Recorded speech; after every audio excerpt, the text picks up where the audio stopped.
Gentlemen, welcome to our today's conference, DiGi 2.0. My name is Tomáš Janči, and I'm responsible person for organizational things. So if you need anything, just reach me out or any of my colleagues. They are sitting here in the front. First and foremost, let me also welcome our partner from Greece, Bulgaria, Turkey, Slovenia, and I believe I didn't forget about any other country. Let's just briefly go through the program so we know what is ahead of us. So registration is successfully behind, thank God. Then we are going to have a couple of opening remarks from Mr. Docent Wisniewski and my colleague Denisa Karabova. Then we are having presentation regarding outcomes of DiGi. Then there is very interesting panel discussion about the gamification. Then we have first coffee break. Regarding coffee breaks, I would like to ask you, those people who have any limitation when it comes to their dietary issues or any intolerances, let them go first for the first 5 minutes so they can pick up the most preferable food for them. And then you can feel free to take anything you need. After the first coffee break, there's the panel discussion, as I mentioned. At 1, we have lunch break. If you need tickets for the lunch, just reach me out. We will distribute them for those who registered. And then there is another panel discussion at 2 to 3, which is about AI in education. Then we have another coffee break. Then we will have a workshop with my colleague Monika Kmeťová. She's waving to all of you. And then we will have conference closing. If any of you need a Wi-Fi, you can see it on the whiteboard. There is also password and name of the Wi-Fi. And that's all from my side, because I know nobody likes long speeches and people usually doze off. And I would like to invite to the stage Mr. Docent Associate Professor Wisniewski to say a couple of opening remarks. Thank you.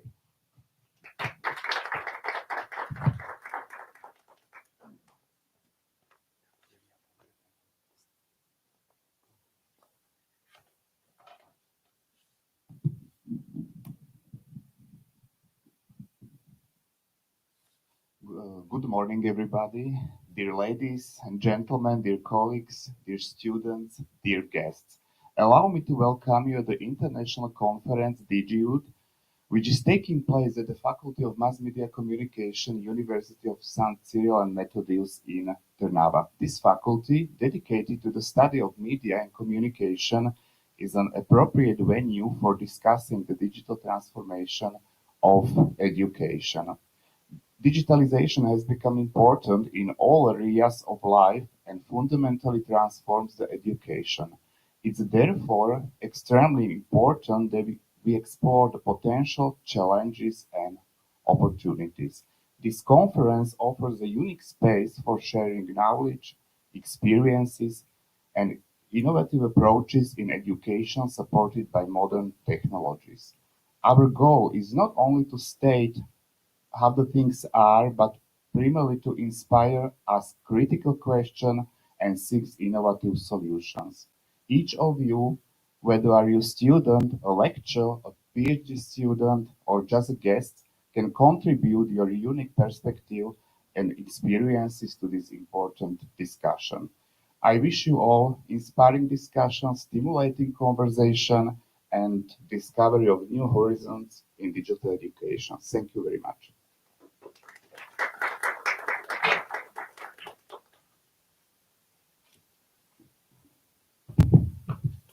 And now my colleague Denisa will also tell you a couple of words.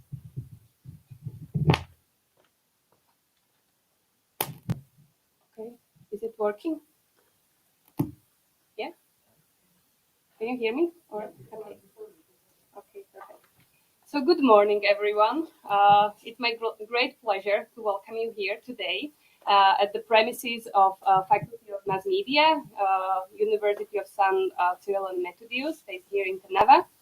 I'm really happy that we can host you here, and my special gratitude and thank belongs mostly to the Faculty of Mass Media and Communication, especially to Docent Wisniewski. Thank you very much for hosting us. It's really great. we can be here today. Yeah, I would like to welcome you all, but also I would like to introduce you and welcome here our great partners of this project DiGi second edition. We have partners from Turkey, like it's a university based in Izmir called Yaşar University. So we have here Efi Stayu and Yasin Ozarslan. Hopefully I didn't mess up the names. Okay, we have also Youth Center from Celje, from Slovenia. We have Katja Collins here. We have also HICS, which is a non-governmental organization based in Athens, and here is Anna Tsekani representing HICS. And we have also, it's better with this one? Okay, yeah. Perfect. And we have also Ali Honeramis from the Future Now Association based in Bulgaria. I'm really delighted that like this unique conference is bringing here people representing both sectors, like non-formal and formal education, because I'm like a huge fan of connecting these sectors, and I think when they cooperate, they can definitely achieve some really impactful results. And this is also the story behind our DiGi Youth project that has a long history, and I will shortly talk about it, because yeah, it's something that I'm really proud of, and we achieved a lot of really impactful results together, I believe. And yeah, let me just briefly say a couple of words about the organization I represent, together with my colleagues Monica Martin and Tomasz. We are European Dialogue. We are based here in Trnava, and we were founded in 2013. And our goal is to raise awareness about the European affairs, and our focus is also to empower young people and educators, youth workers, to be active citizens, to be media literate. But of course, back in 2019, our focus also moved to the topic of digitalization of youth work, of education, which actually is the time when the story of DiGi Youth started back in 2019, which is a quite interesting fact that like we got the project approved even before the COVID-19 pandemic started. So back then we had no idea how important topic of digitalization of youth work will become. And yeah, I think we developed with the DiGi Youth One really nice outputs that they are helping educators and youth workers to be more prepared for challenges of the digital space when it comes to youth work and education. And since the project was evaluated pretty well and we got very nice feedback from the participants, we, together with our lovely partners, we decided to apply for the DiGi Youth second edition, which we will present mostly today. And this is the final conference of DiGi Youth second. And yeah, it is basically built on the goals and on the output of the first edition of DiGi. But of course, it's not just that. We developed different outputs as well, got better some previous ones, but also developed the new ones that are more interactive and very interesting. So you will have a chance to see what we developed, and we really hope like you will like it and you will incorporate it in your daily life, either if you are a youth worker or working in formal education or even the student. So yeah, I have to say, like we, many of us, we don't really like anymore that much like digital education. I mean, like the pandemic affected us, like we were forced to it, and it's been already 4 years, which is incredible how the time flies. But yeah, digital education is not dying, it's still here, and we definitely have to be prepared for all of the challenges, and we have to understand how to make it the most effective, and how we can, you know, approach it by the best way and to take the most out of it. So for me personally, this project is a very sentimental thing, because I have to share with you that this was actually the first long-term project that our organization got as a coordinator. So it's been a long journey. We faced lots of actually difficult, even obstacles, but we made it together. We learned on the way. We really did a good job together. And special thanks, it really belongs to our partners, because you did great. I'm really happy for this partnership, because yeah, it's my favorite one, I have to say. And yeah, I'm speaking already too long. I just wanted to say welcome again. And as Tomáš already said, he shared, like, we prepared for you quite rich program. I think the two topics of the two panel discussions are really interesting, at least for me. And when it comes to digitalization, I think the gamification and as well as using AI in education, it's something that is like very trendy, and we definitely have to catch up with it and understand how to incorporate it like in ethical way and the most effective way in our everyday life and in the education. So I'm really glad that we got really nice panelists today that will be sharing some really nice insights from their work. They are from both formal and non-formal education, and they are experts from the field of gamification and from the field of AI.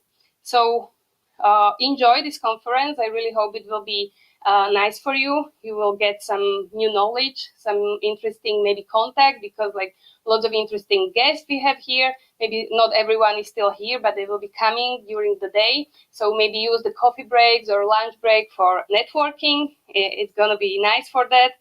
And yeah, so thank you very much once again. Let's kick this conference off and have a nice day.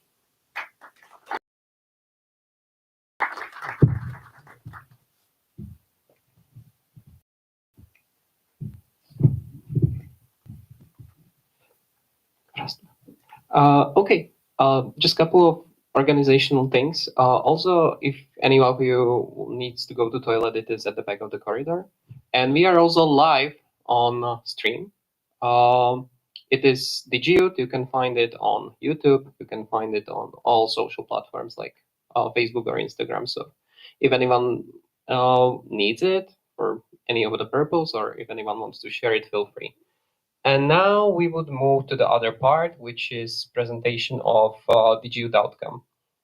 So I would like to invite first speakers who are responsible for that to come to the stage. Martin.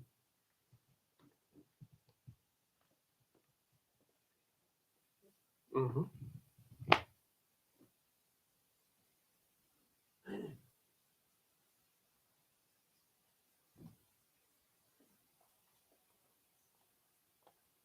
Good morning, ladies.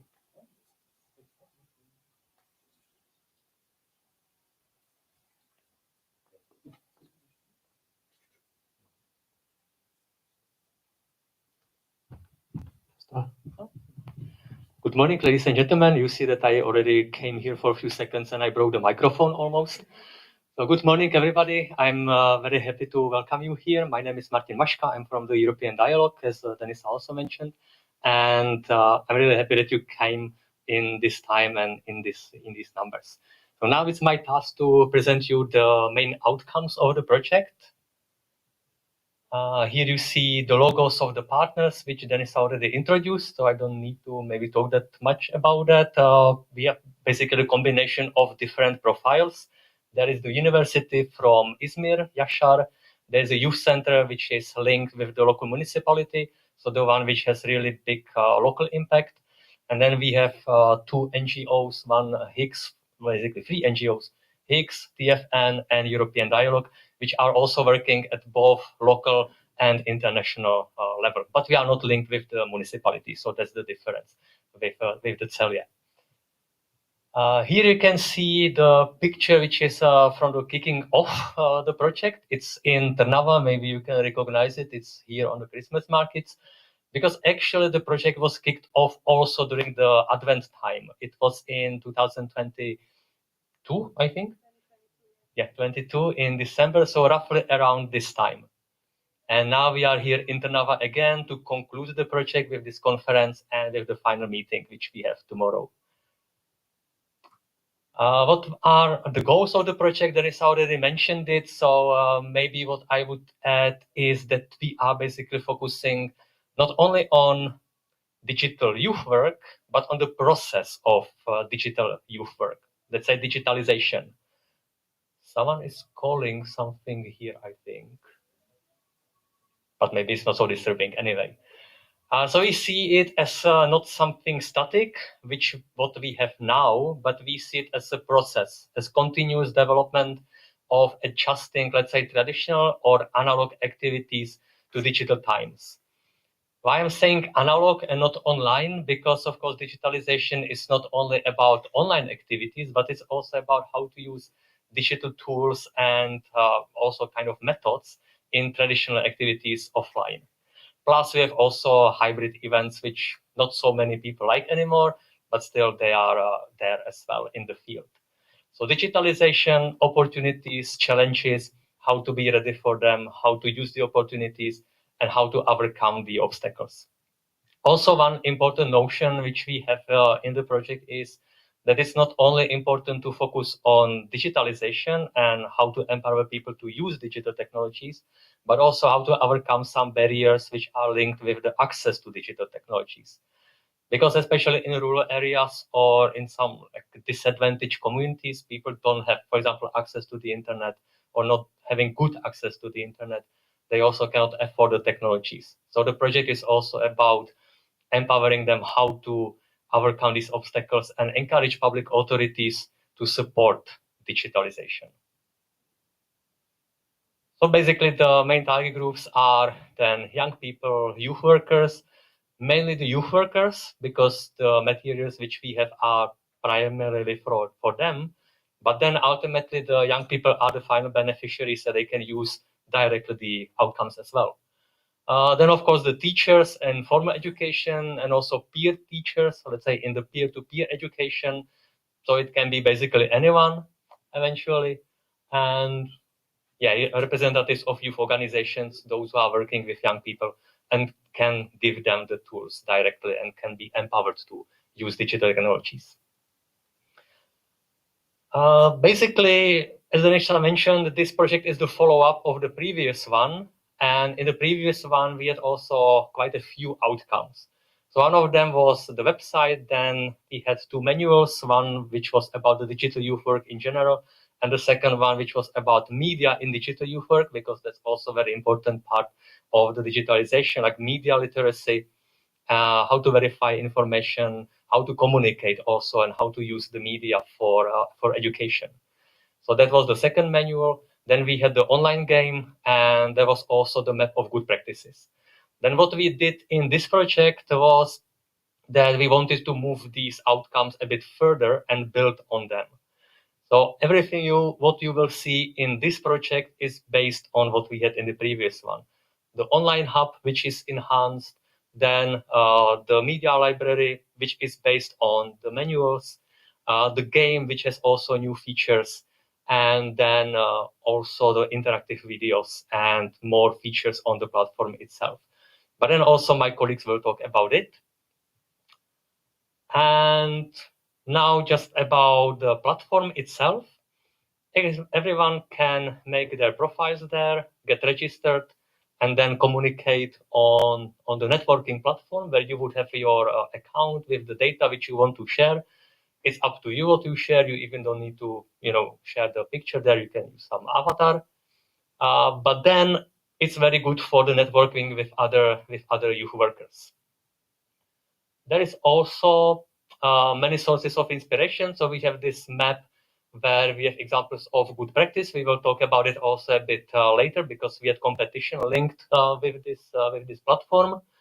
And I don't see what is the last one here. Yeah, and all the project outputs are there also, of course. So here you can see the map where also we have two different kinds of good practices. Again, those which are linked with generally with the youth work in digital space, and then the ones which are more focused on the use of media in digital space. Plus, you will see highlighted those which are really best of the best. So those which we identified as some which are really remarkable and inspirational. Here you can see what were the manuals in the first project. So very briefly, all of them have the same structure, just the design is a bit different because each of them has different main color to make them more distinguishable. All of them have 9 chapters. Some of them are topic oriented. The last ones are then focusing on the learning outcomes, what you can or young people, youth workers can learn from those manuals, and then also some summary of good practices. It's also that there is these dos and don'ts. So the main important points, what to pay attention to, what not to do, and what to follow. So which practices to follow and which practices to avoid. Then there was the simulation game, not was, but still is, but now it's a bit enhanced. So again, in this one, we didn't want to have the game which would be like the simple quiz, where you would be answering A, B, C, D, but it's based on the scenarios. So we have the real life scenarios or the scenarios based on real life situations. And then you as a player are choosing the answers based on how you would solve the situation or what would be steps that you are taking. So for example, you are connecting dots. So you are connecting some words with their explanation. Or you are moving the definitions into different sectors in, let's say, X, Y axis. And through that, you are then solving the situation. But I will also not talk about it in detail because we will have, again, the game with the simulation builder in the other part of the presentation. So just now for you to know that is the game based on the storytelling and then the implications of different solutions. Then what we decided, or why we decided, that's what Denisa already talked about, so I don't need to talk about it now. And it's not working again. Now maybe.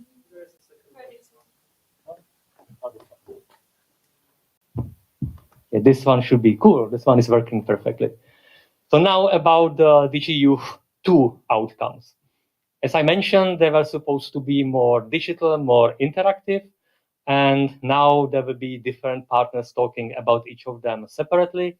So the first one are DiGi papers, and I will pass the floor to Anna from Higgs to talk shortly about that.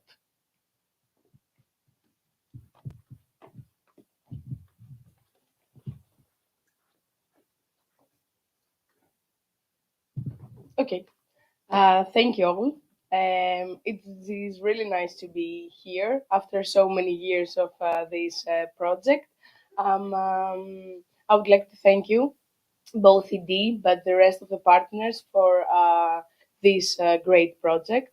And it's really nice since it's not so easy to have such a great combination of a consortium.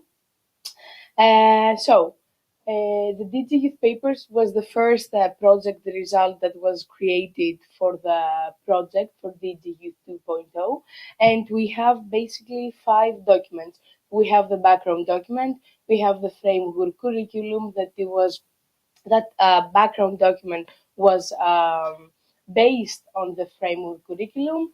We have the mentorship program, we have the methodology for digital youth events, and of course, we have the policy recommendations.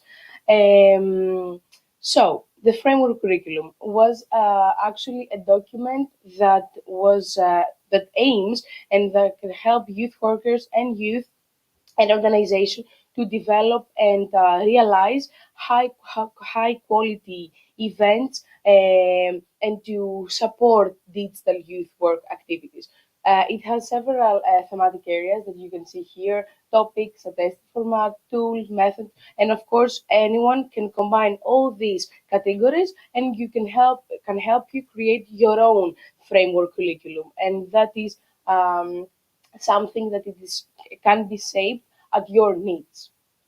The third one is the mentorship program. Here, the mentorship program is more helpful, let's say, for youth workers, as it can help you develop different competencies. More specifically, through this mentorship program, youth workers can be helped to enhance their ability in the youth work, to use more digital tools, to know how to use these digital tools. And of course, it can provide a structured learning environment. It gives you the option of 6 or 3 months. The 6 months is if the mentors, the youth workers, are getting a financial compensation, and of course, the 3 months is when mentors are there as volunteers. And then we continue with the methodology for digital youth events. And I think this one is the most helpful as the majority of the people want to create digital youth events. And sometimes when we hear the word digital, we think that it can be something easy. This file it contains different do's, don'ts, tools, format that anyone can use in order to create a more friendly digital youth event and to make their life more helpful. And the last one is the policy recommendations, which focuses in 5 different fields: digital youth work, learning, competencies, tools in youth work, and inclusive youth work through digital means. This policy recommendation can stimulate and help you provoke more thoughts on organization, on youth workers, so you can use it among different organizations, different people, different youth works. And I think we are done with these youth papers. Of course, to mention that all these youth papers are uploaded on our website, and the majority of them have a lot of links that can direct you to different websites when you can search and see more information. And yeah, we can continue with the virtual classroom. Martin, and thank you all.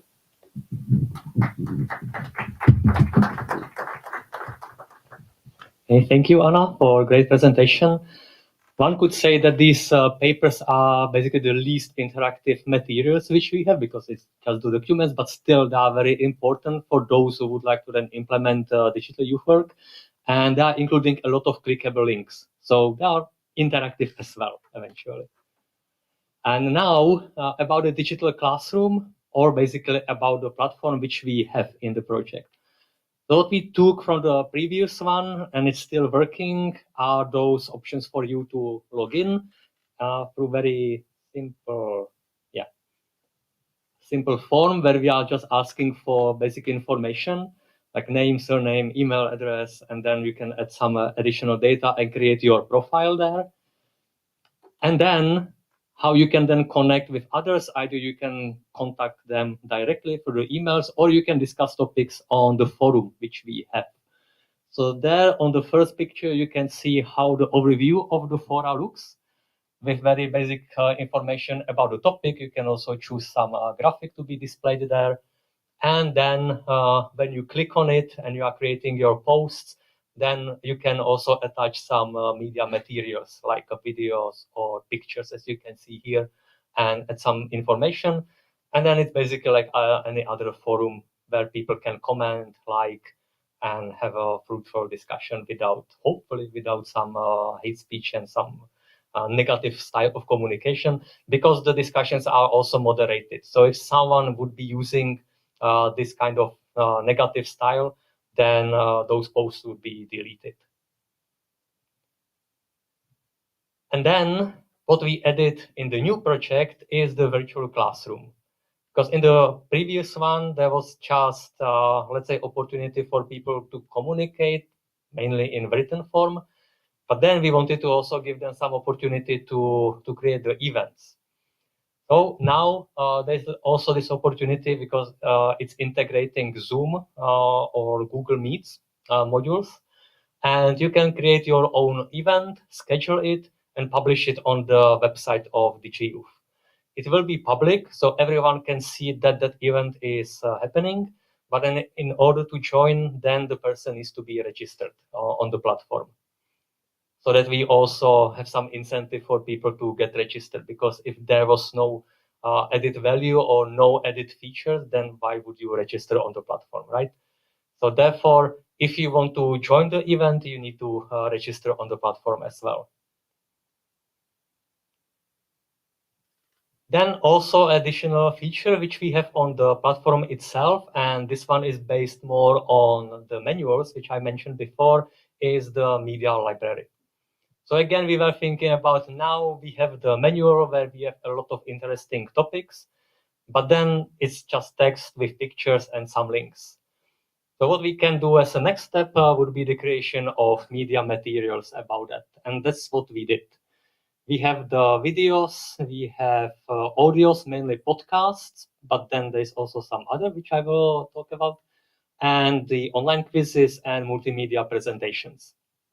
So when you, again, log in, you don't need to log in when you access the website, because this is accessible without logging in. Then you will see the overview of the topics, as you can see here up. I just added 2 because there is a long list and it wouldn't fit on the whole screen. So then please go to the website and check them all. And they are basically copying the main topics of the manuals. So again, some of them are related to digital youth work as such. Let's say, for example, the introduction into digitalization, what it is, but then also topics how to solve the conflicts, how to moderate the discussion in the online space, how to, again, be ready for challenges, and how to find the opportunities. And then we have also there's also ethic, because it's very important for youth workers to be prepared and to know how to use ethics and how to deal with some ethical dilemmas in the online space. And then, as we mentioned before, there is also media in digital youth work. So some media materials are focusing on media literacy, how to verify facts, how to communicate, not only with the participants, but also how to communicate with media and to present your activities to media, because it's also a very important part to spread the word about your events and to get the participants. There is also social media, so how to use social media, how to communicate through them. So these topics and many more are then included under the topics of media in digital youth work. Then when you click on the details, you will see some information and pictures about instructors and some background information about the topic. And then you have the materials themselves. So as you can see there, this one on the far left is the multimedia presentation. This one is based on Prezi, but there are also some other tools used for that. And then we have the playlist on Spotify. So here you can see the podcast. But as I mentioned, there is not only podcast, we have also one audio book. So we transformed one of the chapters into the audio book. If you want, you can, and I can encourage you only to scan the QR code which is there, and you will access the playlist directly. And then we have another playlist. Again, I can encourage you to scan the code and access it directly. This one is on YouTube, so it's the videos which we have. Some of them, there's also variety of them. Some of them are the interviews with the people. Some of them are more interactive discussions. Some of them are animated explainers. So there's also a lot of content here. We have also 2 instructional videos, which are based on do's and don'ts from the manuals. So these ones are just summarizing those tips and tricks, what to do, what not to do, what to follow, what to avoid. So they are also included there. And then we have, again, interactive quizzes. So these ones are different from the quizzes or from the quiz style which we have in the game. It's based mostly on H5P. If you don't know this tool, it's a very nice one. It's also for free, and you can create your own quizzes there. And again, there are some which are the old style formats, so you would choose A, B, C, D. But then there are also some where you are filling in the missing words. Some of them when you need to drag the words into the missing spaces, and the others where you need to select the words to create sentences which are making sense.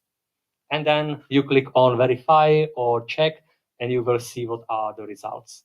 And you can do it as many times as you want. So this was about the media library, and I can now pass the floor to Ali, and he will talk about the game.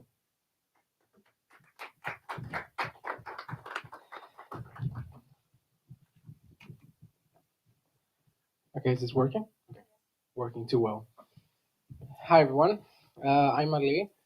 I'm a project manager and youth worker in the Future Now Association in Bulgaria, and I was part of the development team for both the website and the game. So let's introduce the game. So the game started essentially in DiGi Youth 1, which had 18 to 20 scenarios already made with 5 to 6 question types. I think it was more around 5. In which, as we had mentioned in the beginning, there were some real life scenarios in which youth workers had to solve, and essentially used question types and some interactive graphics to gamify the process. In the process as well, you could collect badges, and this is a part of gamification, collecting rewards. You could share your results as well, and in the end, you could also have the option not to see what are the correct answers. This is also, I think, more of the educational part, because if you play it once and you have all the answers in the end, chances are you're not going to play it again. So you have the option if you want to see them or not. So for DG2, we essentially kept the same vibe. You can see here actually the QR code, which leads you directly to the game. The more or less, if anyone has played DG1, would see that it's more or less the same game overlay. In addition, we made a simulation form builder. So as we mentioned in the beginning, we wanted to expand on this. So in the beginning, the first DiGi page didn't even allow us to make our own scenarios. Everything was hard-coded on the website. We had to give everything we wanted to the developer, wait, and we also had the limitations of what he could do. In this sense, we kind of made it different, and we made a form that's on the website. Again, it's behind a registration wall in order to incentivize you to keep your progress, of course, and to make sure that the process of someone submitting a scenario isn't trolling, because we already had that at some point. So we can see, of course, we ask you for the very few details, mostly in case if there's an error in your simulation, they will be able to amend it. So regarding the question types that we kept, we have the options of single choice. We have changed a bit the graphics on that. Multiple choice. You can now send us pairs of images in which we can make one of the simple games, if you remember from your childhood, but also from teenagehood, where you pair the images together. Could be any image that you select. Fill in the word as well. Image sequencing, in which you have both sets of images and text, and this is more to show a question regarding progress. Connect items, in which you are essentially connecting from the left to the right, different items that are presented, and a bit of our pyramid and quadrant axis. Funny story is that this game, okay, the aliens are communicating. This game was first created by a developer, which left the organization. Then we had another developer that didn't do it for us, and then this is the third variation that we had. Interestingly enough, as well, for those that are maybe more into software engineering and development, the front end was made on Versal, so it's something you can make by yourself, and the back end was hosted on Strapi. Both of these are actually also hosted on our server in TFN, which means the game can run indefinitely. Even if there's a power outage, we already have a backup power supply for that. And importantly enough is that this really unlocks the potential and possibility of creating any kind of custom scenario, because since we are in control of what scenarios we want to make, we can also make. So that also includes Slovak, but also any other language you want. It has also support for many different font types and any kind of imagery you want as well. This was a big upgrade because the first game, as I said, hard-coded in English only and available on the website. This one is pretty much open source. The code of it as well is open source, so if any one of you wants to use the code that was created for the game, you can. It's on Bitbucket. You can approach us in the end if you want, and you can make something your own in this sense. So the process is that when you go through the simulation builder, we get notified and we create it as well. It's not an automated process because that would have been a bit tricky with all the interactive elements. So you can log into digi-youth.com, you can register for it, submit your form, and in 2-3 days, business days, you'll have your scenario uploaded, and we'll of course email it to you with a link that you can use it. And of course, you can use this in your classrooms or in an educational environment if you want to do a test as well, because you get all the responses. And I think it's overall a pretty cool tool to have in this project and this expanded version. I think the next one would be the interactive videos, in which I'll hand the microphone to Effie. Thank you.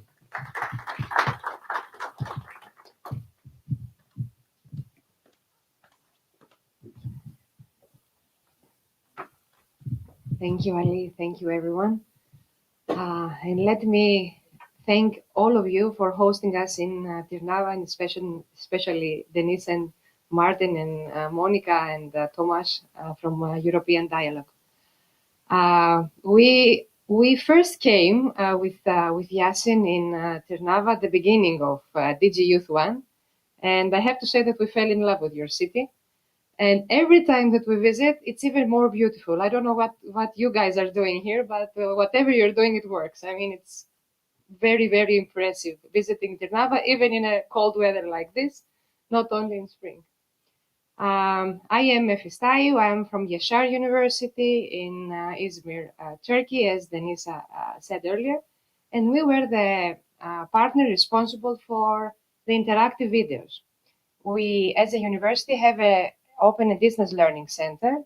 Yasin Ozaraslan is the director of the center, and he was the leader of the technical team that supported the interactive videos that you are going to see. So what was our aim? It was, in simple words, to prepare examples of interactive videos that youth workers can work with on their daily, let's say, activities to educate, to help young people learn. Of course, young people themselves can watch the interactive videos, interact with them, answer questions, follow links, download material, or as I'm going to show you in one of these, let's say, interactive videos, guide the story, follow a storyline, and decide on which way the story will go. That's the interactivity of the videos. What was the expected result of the work package? As you can see, we had promised 5 scenarios for interactive videos. We delivered all of them. And we had also promised 3 interactive videos. 2 of the first type, where interaction has to do with downloadable materials, questions and answers, and let's say interactive information, let's say some giving or whatever taking. The one of them was supposed to be an interactive video with the user deciding on the direction of the story. There was a scenario, there was a story behind it, but the user is the one who decides how to progress in the video. And of course, alternative solutions were always presented to the user, who had to choose one of them. I'm going to take some time out of this, let's say, presentation and show you the video itself. That will be the example that I'm going to use. Besides the interactive videos, at the end, we liked our scenario so much that instead of 3 interactive videos, we came up with 4 interactive videos. And the 5th one, we transformed it into a template that youth workers can use in order to build their own scenario for an interactive video that they want to produce. So the 5th one exists also, but as a tool for youth workers, as I said, to create their own videos. This is how there are screenshots from the interactive videos and also links that you can follow to directly access them. As you can see here also, you are welcomed and you are invited to DiGi Youth page, the part where all interactive videos are displayed. We have them already uploaded on our DiGi Youth YouTube channel also. And either through the website or through YouTube directly, you can access them. So let me go and press on this one. Oh, it's not a touch screen, I'm sorry. It's working, it's working. No, it's not working. What do I have to press? Okay, let's go back.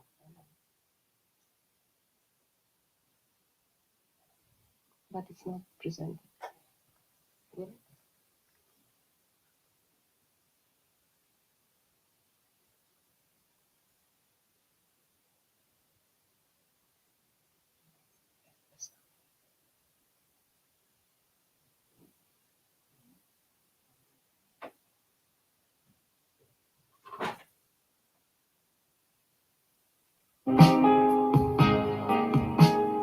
My job is done. This is Karim, a migrant student from Egypt who has moved to the EU with his family. Since their move, they are struggling with financial issues and they can rarely afford new stuff. Karim only has a smartphone, which he uses mainly to search the web, play games, watch videos, and see what's going on social media. Since their move to the EU, he has had difficulties finding friends, and because of his cultural background, he often feels left out in school, and often has difficulties with learning because of the new language. Wait, is that Kareem, by the way? Yeah, I think that's Kareem.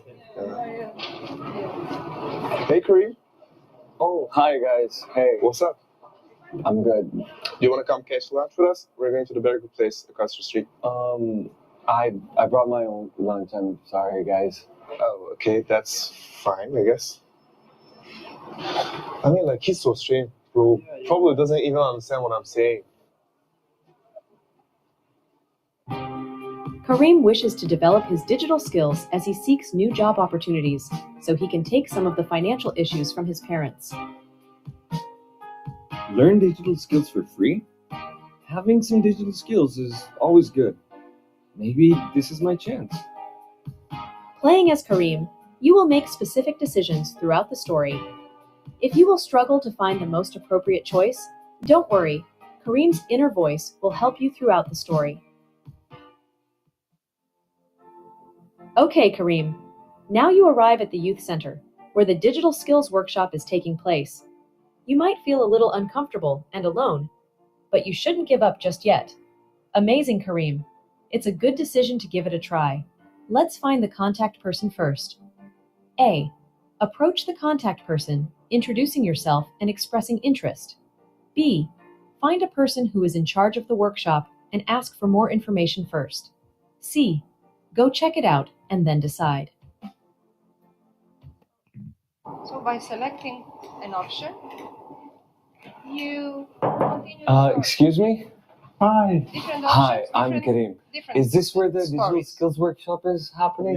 Yes, nice to meet you. Yes, the workshop is right inside. I am really interested in digital skills, and I just wanted to ask, how does everything work? Oh, that's wonderful to hear. Just head inside, pick up a seat. I'll be right back with you. We got some exciting ideas for this. Thank you.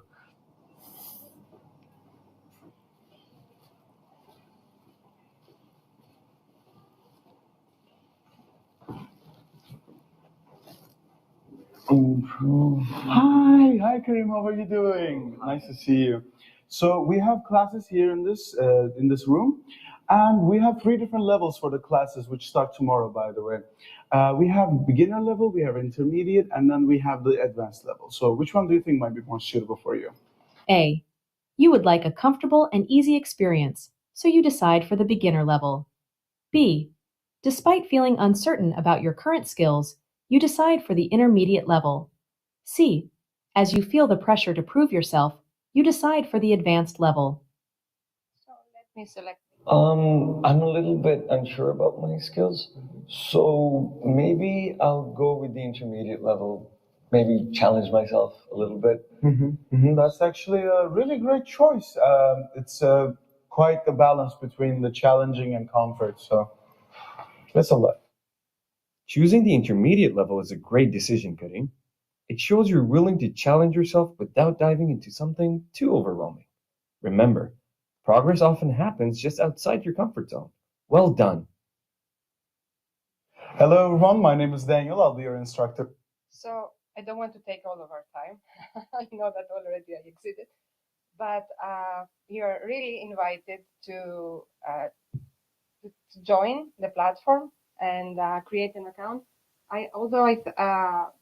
Accessing the videos is not for accessing the videos is not necessary, but still, I mean, there are so many materials as you already saw, and you will see in the next, let's say, few minutes of the presentation. Join us, join the DiGi Youth community, and we will be really, really happy to have you on board. Your feedback also is really important.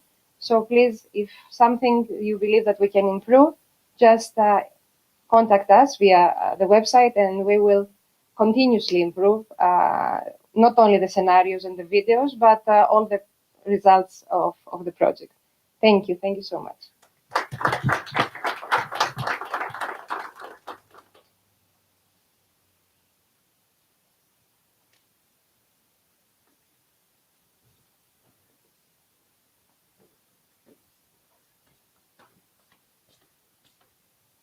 And DiGi Youth competition. And the floor goes to Katya. Good morning. Sorry, I turned my back. Good morning. Ah, nice. Thank you. So my name is Katya. I'm a project manager and occasionally youth worker in a youth center in Celje in Slovenia. And we were responsible for implementing the DiGi competition. But first, I would like to wake you up a bit. We are talking about digital youth work. Can you tell me what the hell that is? Can you give me a definition, a word, your idea? What is digital youth work? How do you understand it? And there are no right and wrong answers. Well, they are, but let's pretend they're not. Can you give me an idea what that is? Anything? Anybody?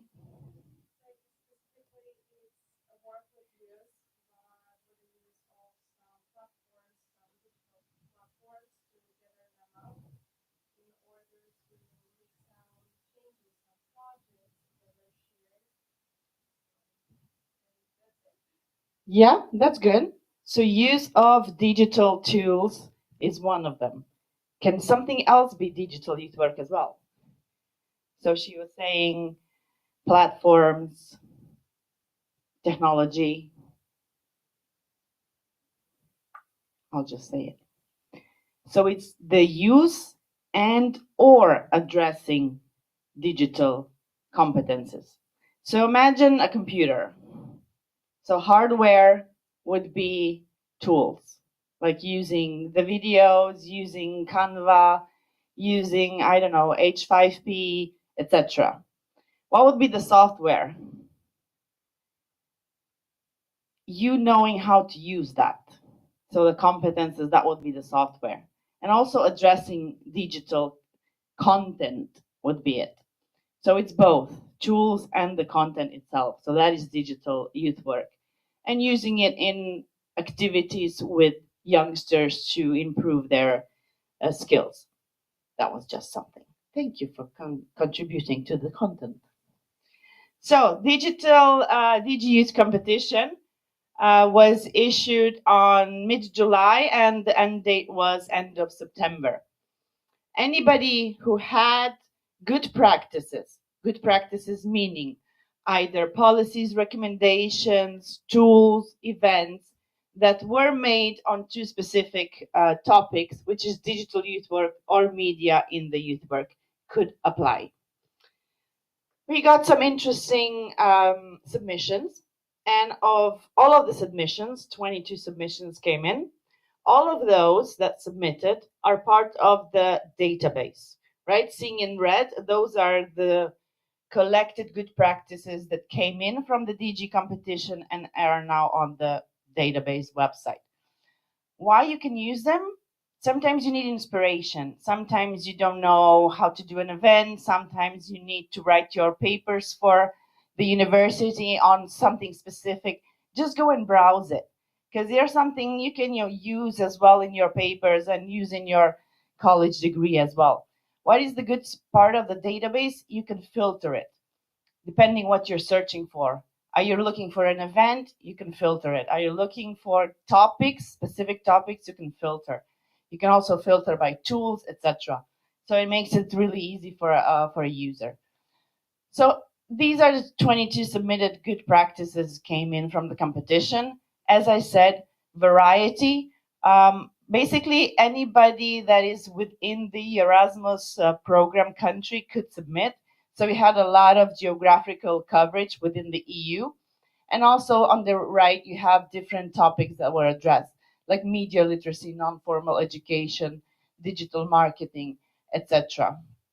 Those are some examples of it. But as I say, best to go on the website, scroll to the database and filter what you are looking for as well. Because sometimes, I'll go back, sorry. Sometimes we don't know where to get inspiration when we're looking for something or doing something. So those kind of databases are like a good start to get your creative juices running. Thank you. Any questions? I'm there.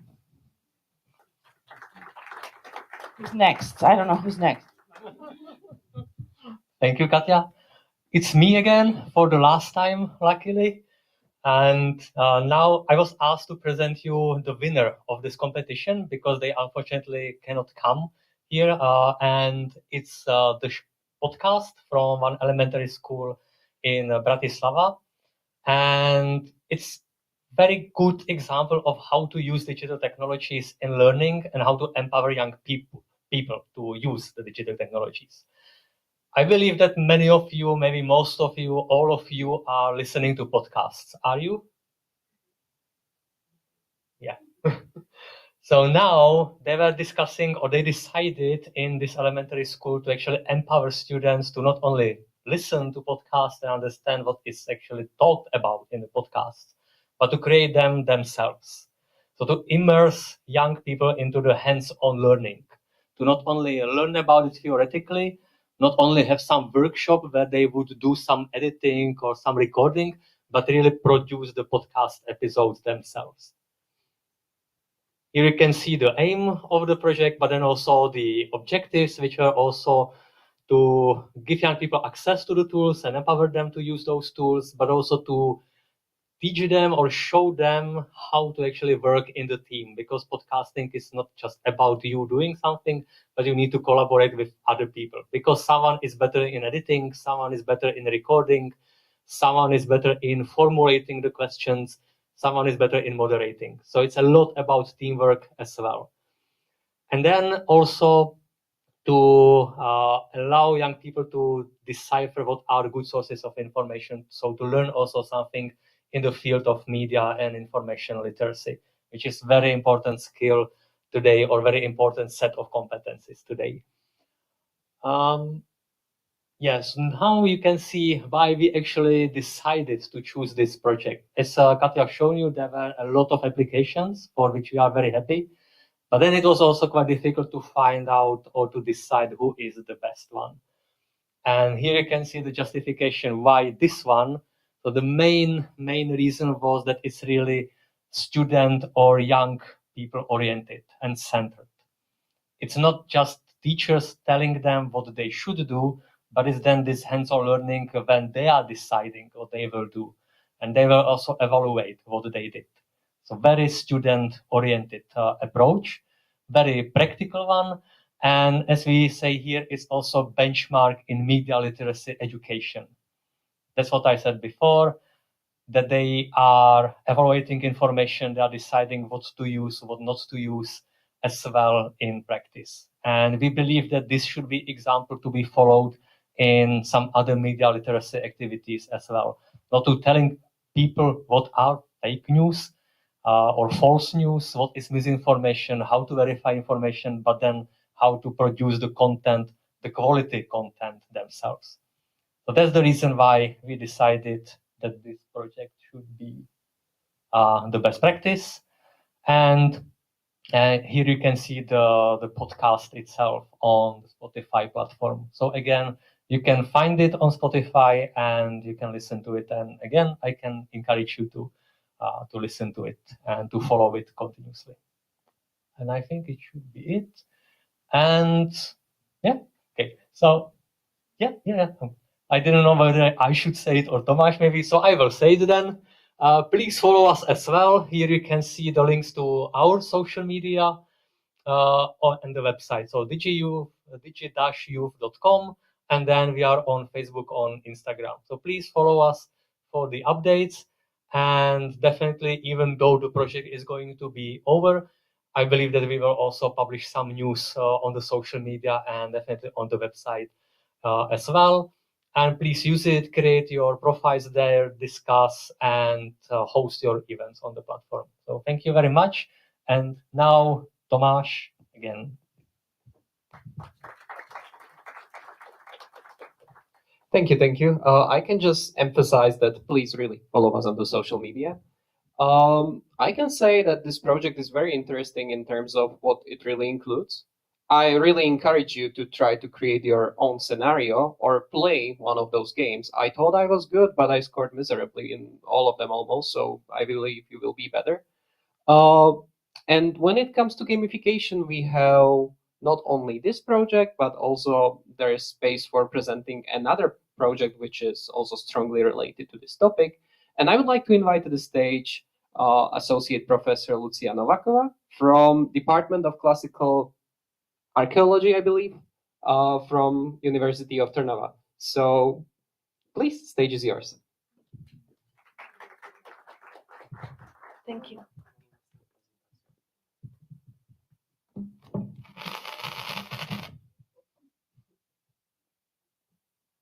For this course, please turn on your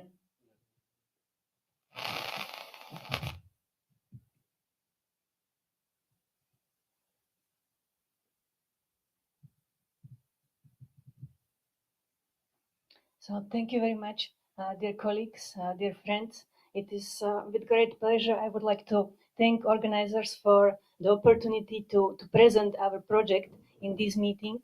And together with my colleague Zuzana Danišková, we will present the heritage game. Let me speak, I hope I will speak briefly. My presentation focuses on how games and gamification help in cultural heritage today. Games are important because they develop thinking, problem solving, and creativity. They also teach teamwork and emotional management. Adults use games for motivation, learning, and skill improvement. In the past, games were more than fun. They developed skills and simulated real situations. Games like Go, Viking game, or chess trained strategic thinking, vital in warfare and diplomacy for planning and tactics. Games have always connected people regardless of status. In Mayan and Aztec cultures, ball games united society and honored gods. Roman games like gladiator battles entertained masses and reinforced powers. Today, games connect global communities, promoting cooperation and relationship in the digital age. Gamification applies game elements like points and levels to non-game areas to boost motivation. It is used in education, it is used in healthcare and marketing. Examples include loyalty cards in supermarkets, but also fitness apps and cashback programs. Games, traditional and digital, develop strategic thinking and social bonds. Modern serious games combine fun with education, training skills, and promoting behavioral change. They are used in learning platforms, rehabilitations, military simulations, and crisis training, continuing the legacy of strategic games like chess or which I mentioned before.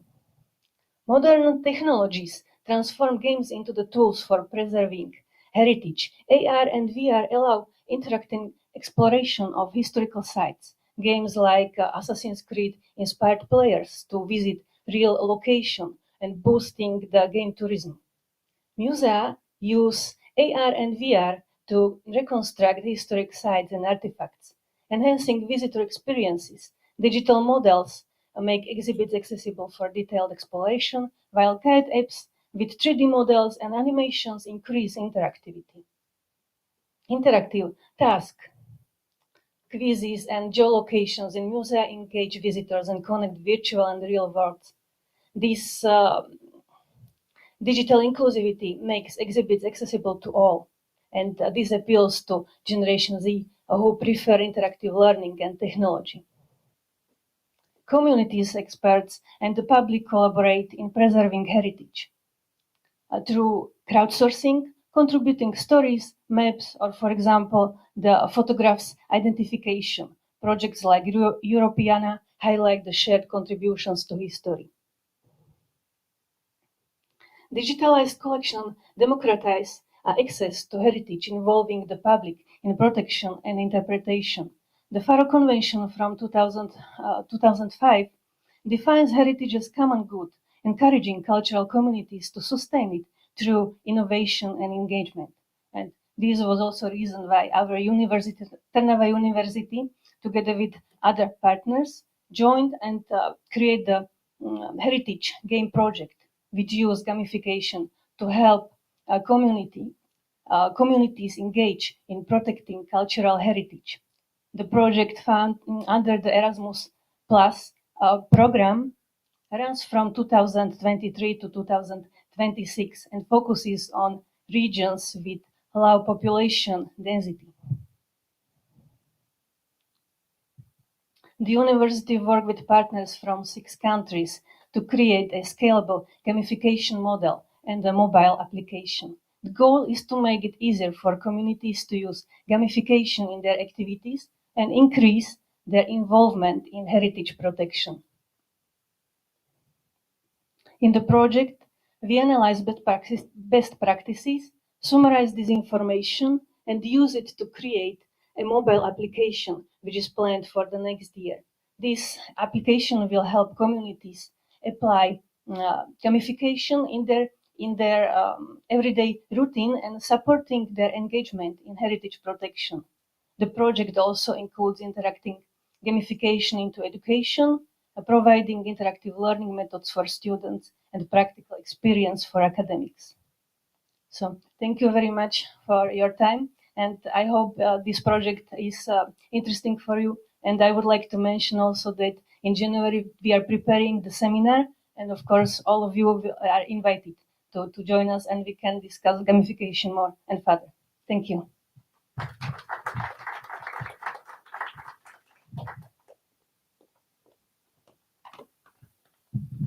Thank you very much. That was a really interesting one too.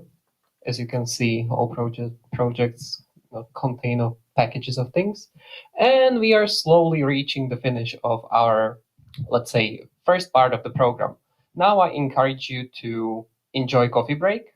There is like catering, there is bunch of drinks, coffee, so feel free to take it, and it will take like 30 minutes. So let's meet here after the coffee break and at 11:45 we are starting. So thank you for your presence and attention so far.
Ďakujem, teším sa.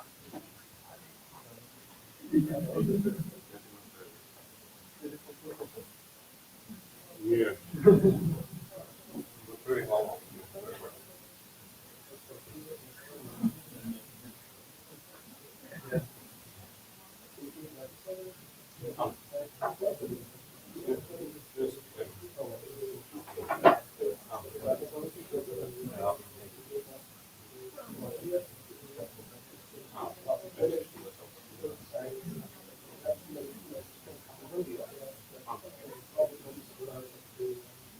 Momentálne máme na jeden čarno.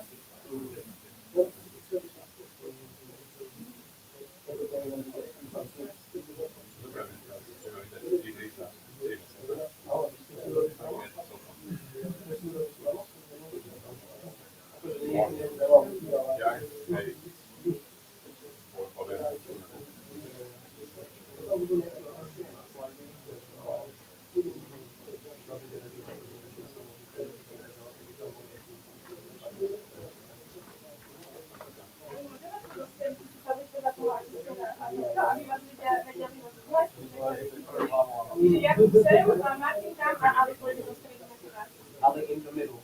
Yes. The cheek.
Okay, we would like to start another part of this beautiful conference. So if anybody is in the corridor, I invite you, please come in so we can continue.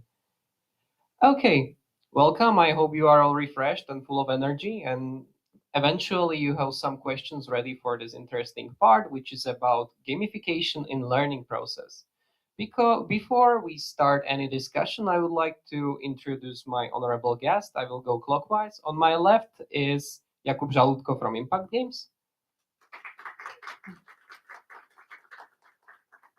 In the middle, Ali Honaramis from Bulgaria and TFN.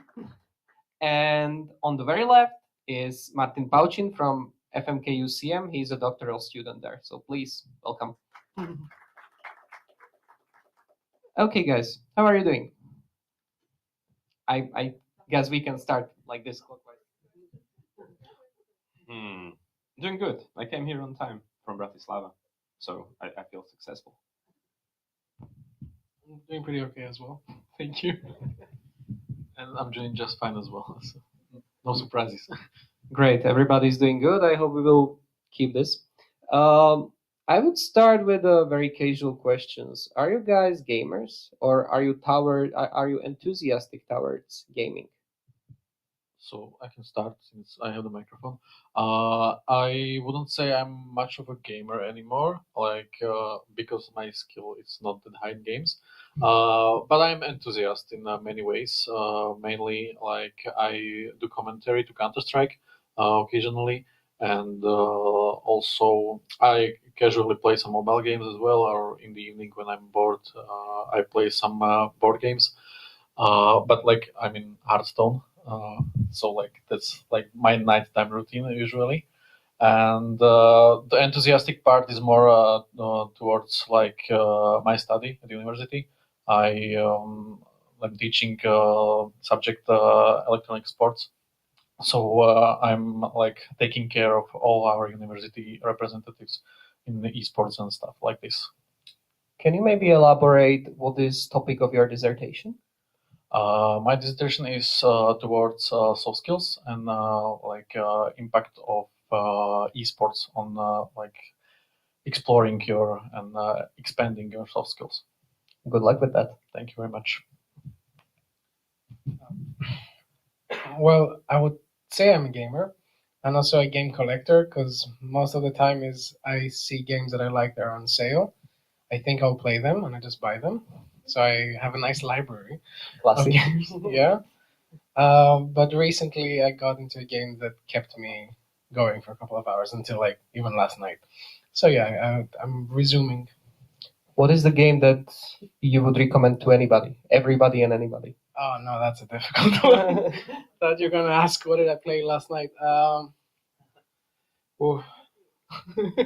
Yeah, I will be. I'll try to be unbiased. I would have to say it was mentioned here too, but like Assassin's Creed is like the first ones especially are a pretty good game to get into. They have a good level of like you need some skill, but also you learn some history. It's a good story. But yeah, for those more experienced, I would say Baldur's Gate. Just go for it. Oh yeah, Many that's a times. good one. Yeah, that's all. Okay. Jakub? Yeah, I am a gamer, I guess, but now I'm married and I'm trying to buy a house, so like, there's priorities you have to take care of. But I found time to play Disco Elysium during the weekend for like 7 Good hours. My wife was at a workshop, so I didn't clean. I played the game. Yeah. Would you like to maybe promote some games you are just preparing in Impact Games currently? You are working on? Oh yeah, sure. We're getting ready to publish 3 games in 4 months, so I probably have to keep it short. But yeah, one is about an immigrant from Czechoslovakia to the US during the Cold War, so there's a family drama of an emigree. Then we are publishing a game about disinformation and hoaxes and biases, so that's going to be interesting. And the third one, kind of controversial, I guess, is going to be about the experience of Roma people in Slovakia and Hungary.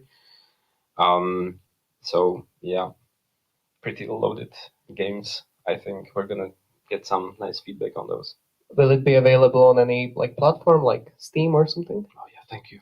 That's the promotion. It's all going to be available for free on Google Play and App Store. Yeah. Amazing, guys. Download. Okay. But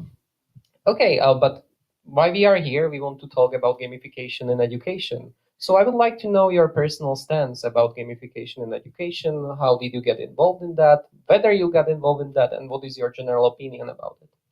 Jakub. Yeah. Okay. Sorry. Gamification in education, you say? Yeah. Okay. Not sure if I'm the best to speak about gamification. We do game-based learning, so we do use of games per se in education. That's what I'm devoting my time to. And there is a difference. Gamification is the gamification of your process in school as a teacher, let's say. And then games are basically content. So we are most interested in creating relevant content for teachers. So by today, we were able to publish, I guess, 10 or 11 games. Some are mobile games, some are card games, some are paper games that you can print. And the experience has been I mean, very interesting. There is space for these games in general public, so they have been played by tens of thousands of people. Bless you.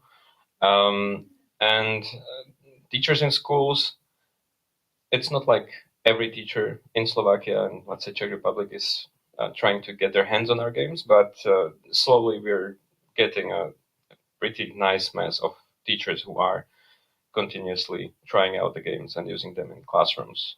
For now, we have around 1,300 teachers registered on our platform, so we know that these have experience with our games. That is a huge number. Are teachers enthusiastic towards these projects, let's say? Yeah, they are, surprisingly. And not only as users of our content that we make for them, but we found out that there are many teachers in training and teachers in practice that want to create games. So that has been the most interesting fact that we found out. So we are currently getting into making workshop series for teachers, and they create their own games, and we're trying to get money to actually print them and sell them and make a business model out of this. So yeah, teachers are in. That sounds great. And can you maybe just shortly and briefly tell us what is the difference when you are, let's say, designing games for casuals, something that which is more for fun, and game which is for educational purposes? Yeah. So I don't have much experience designing and selling games for, let's say, making money. I'm not sure exactly. Maybe my co-speakers can tell you more about that. But one big difference is that we don't have to make profit out of it. So we are not making games for profit. We are a non-profit at Impact Games, so it is in the name. So that is a big difference. And then we're looking to make the games as useful for teachers as possible. So you have to take into account the study programs of subjects. You have to take into account the different little things that the teachers have to actually teach the kids, the skills, the information that they have to share with them. So we have to follow that. We have to pack it in a game that can be used in class or in support of class. So it cannot be too long. It cannot be, let's say, addictive. You have to take care of these little things. So, and what we do is also, provide webinars and provide methodological packages for teachers, so that even those that have not done this before can get into it, read 30 pages of, words on paper, and make it their safe zone a little bit. Now it should work. Okay, so it is not just like one person as an individual come and can easily write a game out of nothing, out of scratch. It involves, let's say, more stakeholders, as you say, teachers, data, and so on and so forth. Absolutely. Okay. Yeah. We use teachers and experts when we make games, because I don't know nothing about the human immune system. So we had 2 teachers of biology helping us. Right now we're making a game about Cold War history in Czechoslovakia. So we had the Slovak Academy of Sciences helping us, and the US Embassy in Bratislava helping us. So there is, of course, many stakeholders, mostly teachers and then students helping us out. Yeah. Amazing. Okay, thank you. Now I would like to know about personal stance of gamification from Ali. And sorry, Ali, before you continue, I forgot to tell you at the beginning that if you scan the QR code, which is available in the corner, you can also ask the questions to our honorable guests. Thank you. So, Ali. Well, I will speak on the professional level, and not on. Oh, actually, the professional started from the personal. Regarding video games, especially one of the, actually not talking about video games, but games overall, we started with a project that was in, can't remember which country it was, but it was storytelling for youth work. And I have one of the partners here with me too, Katya Collins, that worked on the project. And this was a board game that covered 16 different topics that are relevant to youth work. And we made a board game. Actually, there's an edition here in Trnava if anyone wants to play at the Europski Dialogues office. Then the first experience I had made me feel really great personally was when I could use a fund, because we're also a non-profit. We don't work and we don't make games or develop things in order to make money. So we have to go through projects to do that. And the process was amazing because one of my dreams when I was in university doing my finance degree was to make a game. And then having a team, as you were saying, it's difficult to make a project or a game by yourself, but in Erasmus we have like strategic partners, so we have the input from economists, from universities, a Slovak university, actually, UCM was part of it too. We found it easier, and we found actually that there's a need, because especially like in the Slovak National Agency, the 3 games or 4 if you count DiGi twice were approved by the Slovak National Agency, and like Slovakia and overall it seems that there is a market for that and a need as well. And I was just very grateful and happy that I could get my dream game like actualized and on Steam as well. That was, I think, the achievement I wanted to have like a game on Steam and like have somewhere in between the lines my name on it. And it felt really good. And my personal stance is that there is a huge need. I think everyone likes some form of gamification and games in their daily lives. For instance, there were 2 trainings in Trnava that I've been part of as like the gamification expert to like help them develop games.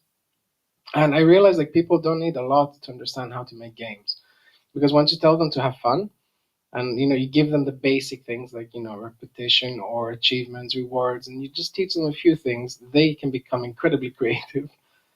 To the part that I'm always surprised. Even recently, last week, we had a training with Europski Dialogue here in Trnava. It was about human rights in the digital era. And part of their work is groups. So this was 24 people from different countries, a lot of nationalities, but in groups. They worked for 2 days and they made fully fledged games, board games that can be used and will be used actually. So when I see that there is a demand and I see that there's good supply of people that have ideas and like can make a game about any topic, literally, it just makes me even more happier and more, it gives me the incentive and motivation to push forward and go this direction. So we focus mostly youth workers or non-formal educators, but an approach actually we did in projects also with Europski Dialogue was that we make a game, a video game, and then we also create some form of text, because also teachers and youth workers love to have something, to go on. So a methodology, maybe a manual on how to use a game in educational settings, which gives information to like the educators, because you can't demand from the educators or youth workers to know everything, before, like for any topic. And that approach actually really works well. And also if you create your game in a way that can be broken down into segments, or we can just use this part, or in our terms sometimes we use sandbox, which is like creating an environment that you can manipulate all the elements. This is how you can transform something like in a game into a truly educational game, at least in our sector here. So I think that would be it for me. So basically you indirectly mentioned that you are not a casual youth worker, because you are also involved in designing games many times. For those who don't know you, I would like to ask you, in your opinion, what is the most annoying part about game designing, and what you enjoy the most? I think the most annoying part is the development, like the coding, because it's both.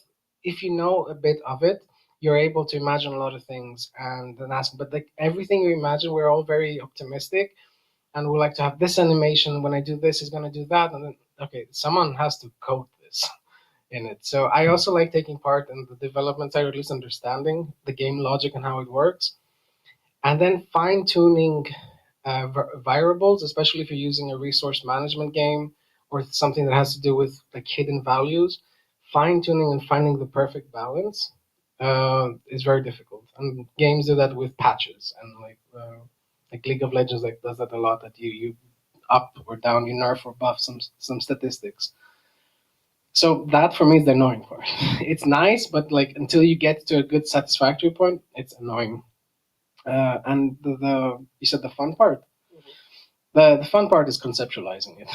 I really love writing projects and writing games that are going to be created, but I really like conceptualizing it. Like, how do I make this topic cool or cooler, and how do I make it into a game? So for me, just like the thought process, like laying down, or in a whiteboard, just writing down things, visualizing it.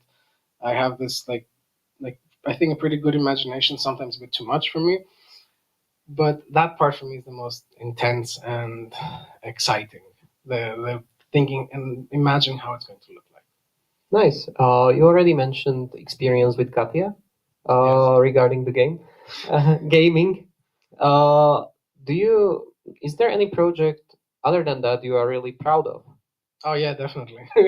Ceteris Paribus, that was awarded by the Slovak National Agency with the coordinators UCM, Europski Dialogue, TFN, MCC as well, and a university in Greece, University of Peloponnese. It's a game about economic literacy, not financial literacy, because a lot of games talking about economics tend to talk about bonds and loans and stuff. It's not bad, but I wanted people to understand the basic and the principles of macro and microeconomics, some economic theory, because I think that's what you need in order to make informative decisions. I'm really happy and proud of that because every part of the game, like it was the first video game that we made in our team, and it was honestly my dream kind of since university. So I really wanted to make it, and I'm so happy it happened. And it's on Steam for free. Of course, you can play it like an hour or two, and you can replay it again and again. It's hella fun for me. Yeah, it's a real fun game. I can confirm that I had a honor to play it. Okay, we would proceed to Martin. Martin, you are here, even though you are at the beginning of your journey, you are here as a member of academia. I would like to know, and I'm sure that our guest would also like to know, what is your personal stance towards gamification? Is it useful in teaching and other things related to teaching? Right now, I can speak from the both sides of being student that had gamification in his studies, and now as teacher that tries maybe to use gamification. I know that you have to ask my students, but from the point of student, I would say that it's pretty motivating to have some kind of gamification into your studies. Mainly in one subject that I can recall, we had different achievements and point system and leaderboards and stuff like this, which can be motivating to some, but also if you are on the end of the spectrum, it can be pretty demotivating. So there is also the need for the fine tuning of this stuff, and but I think more that we are moving towards the future and the need of change, mainly in Slovak educational system. The gamification is necessary to be put into that, because also students nowadays and their attention span is pretty short.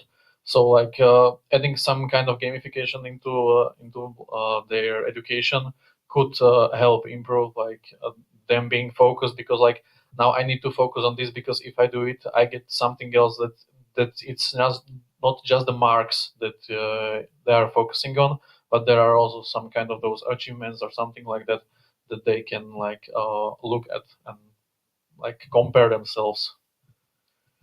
At the Department of Digital Games, is gamification something you actively work with, regarding your curriculums and stuff? I would say that we are trying to implement it in many cases, or maybe also try to be the educationer of the high schools or even the primary schools, and try to explain them and teach them how to use gamification.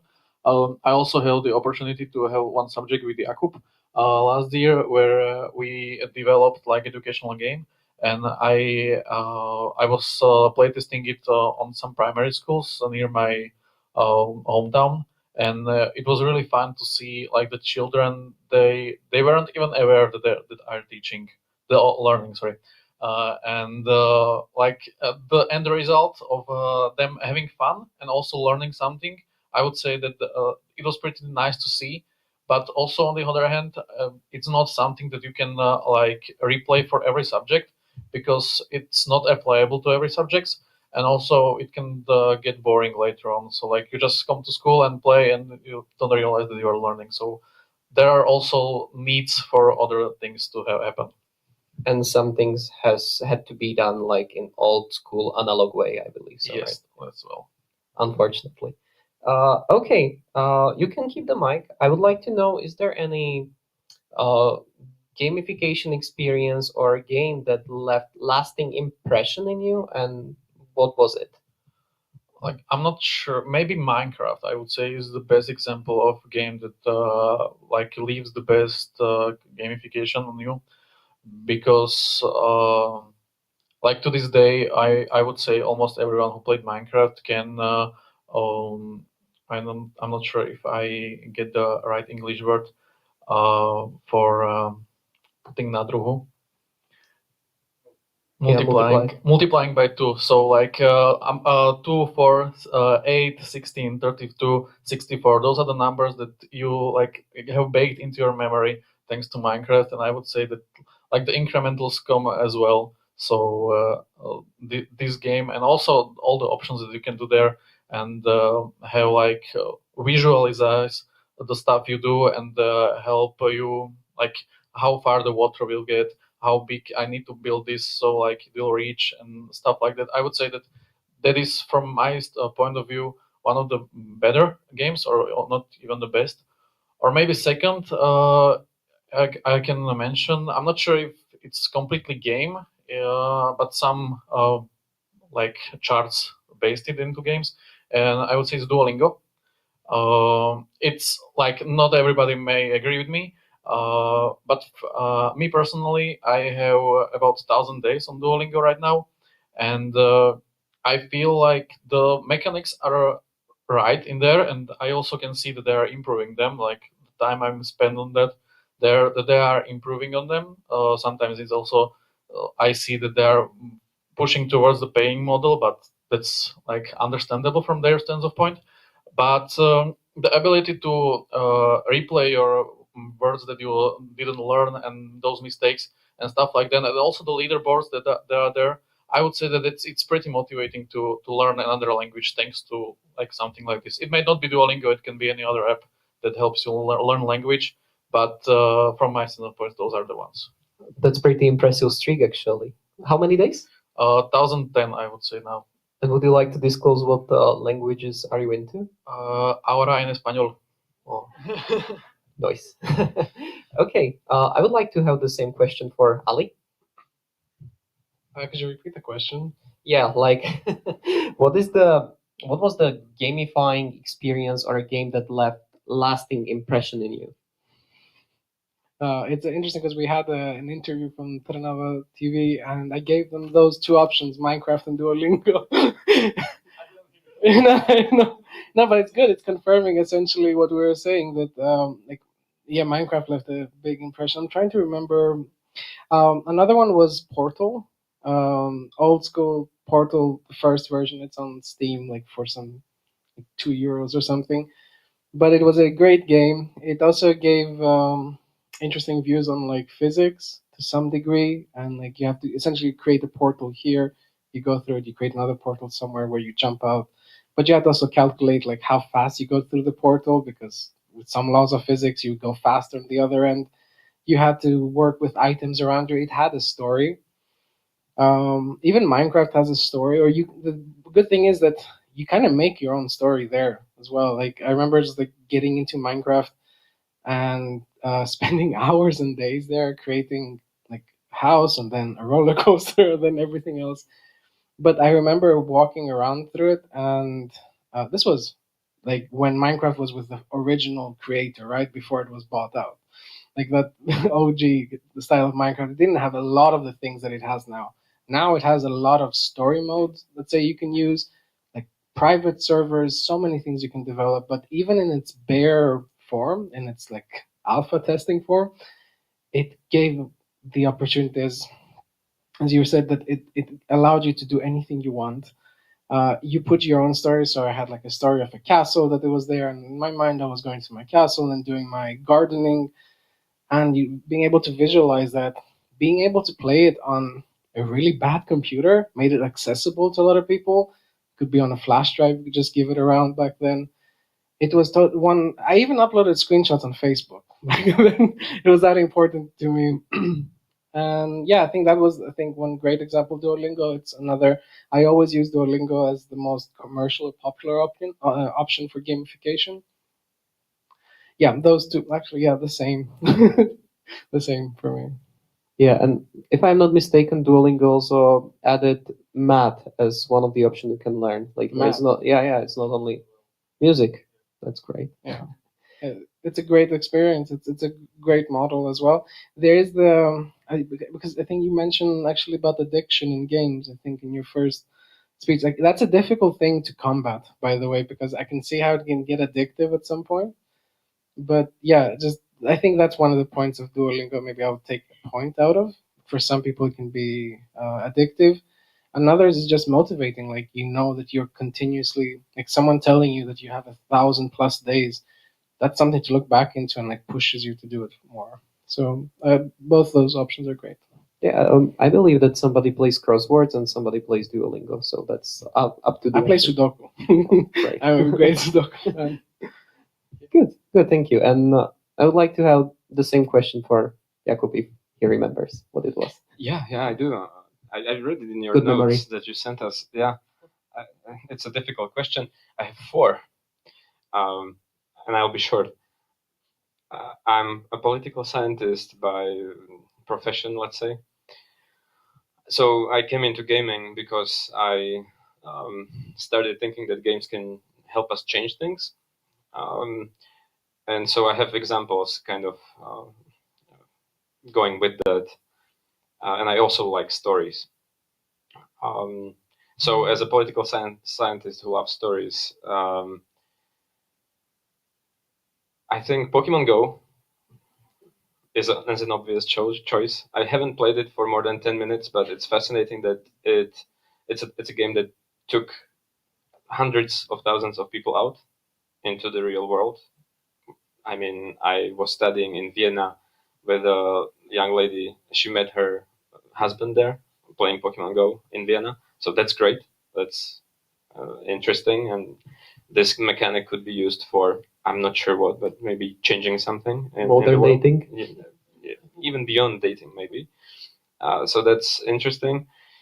Minecraft, I played for 10 minutes, didn't like it, but it's still, I think, one of my favorite games because I know that there has been a server where kids and young people experimented with different ideologies. So, you had a little town working on Marxist terms, you had a little town working on anarchist terms, you had a little town working on liberal terms. That's interesting. I would love to experience anarchy in Minecraft, anarchism in Minecraft. Then merging stories with my political science background is Disco Elysium. I mean, you can learn so much about leftist politics there that I don't ever need to go back to my books ever. So that's fascinating. And then a very interesting game working with stories differently is 12 Minutes, where you basically have to prevent a burglar killing you and your wife, and you are in a loop of 12 minutes. You fail and fail and fail until you basically find out the details how you can prevent the killing. So that's the interesting way how the game worked with the story. That sounds a bit stressing, though. Yes, it's very stressing, depressing. Yeah, but the ending is worth it. Experience is there, yeah. I believe so. You can keep the mic. I would like to know from your experience from Impact Games, like what are the most effective tools and frameworks in terms of creating gamified content? Yeah, I think it's basic design process. So you do have to have an ideation period where you put things down on a board or on paper, prototyping on paper, not yet coding anything, making expensive graphics. And once the thing that you are thinking of would be your game works on paper, then you can start maybe prototyping the first levels or the first vertical slice of the game. And if it works in digital form, if you're making a digital game, then you continue building upon it. and you involve more heavily your developers, coders. You involve more heavily your graphic artists, and the game designer continues developing the story and the mechanics. And you prototype. So very important thing is that you prototype and test as quickly as possible. So you make the paper prototype, you test it with your target group. If they don't like it, you have to change something. And then when you make the first digital prototype, you test it before you make 10 more levels of the game, which is not fun for your target group. So you develop very incrementally and test a lot. Definitely, that sounds challenging, actually. Yeah, we say it should be done, but it's much more difficult to do if you're on a budget. But this is how it should be done. Yeah. I see. Speaking of these obstacles and challenges, what were the biggest challenges and obstacles you have experienced during implementing gamification into your work? I think it was the start. Me and my colleague Veronica were two political scientists, and I shared how we were thinking about games. So it's difficult to get your first, 30,000 euros for your first game when you have no portfolio, no really experience, just your enthusiasm and kind of way of working around grants. So that was the difficult part, to actually start this thing up. That took us 2 years until we had a team of people that we could, yearly continue creating new games. So that was the most difficult part, to convince people to actually pay you money for this and to believe in the mission, to believe in the vision that games could be used for social change and for education. So that was 2 difficult years. Yeah. What do you think, as a person who, when somebody tries to be involved in gamification, do they need to know how to code, or can they contribute in any other way? As a political scientist, again, no, you don't have to know how to code. I think today with automation and AI, it's becoming less and less necessary to have these skills. But if you want to, I guess, delve deeper and create like quality games, you obviously need those skills in your team. But for basic prototyping and showcasing, creating a portfolio of game-based ideas, you can do without coding skills, graphics skills. Cool. I have the same question for Ali, actually. What were the biggest obstacles and challenges you have faced during implementing gamification into your work, especially youth work? Well, actually, I just wanted to say, I thought when you were saying political science, I thought you were going to mention like Civilization or some of those types of games. Or I don't know. Regarding the obstacles, well, as I was also mentioning before to someone, that the issue is sometimes the learning curve and the way that old school educators would adopt some new form of educating. That's, I think, where we've seen some restraint, is because in, let's say, traditional style formal education, we don't use gamification much. And also, if you mention about something that's digital or that needs something to learn, there's an obstacle there. Usually, we're trying as much as we can as a civic organization, as a youth organization, as a nonprofit, to essentially break that barrier, kind of, and get into the schoolrooms and to the teachers. And this is done with workshops and seminars so that they can understand that this is a benefit to them.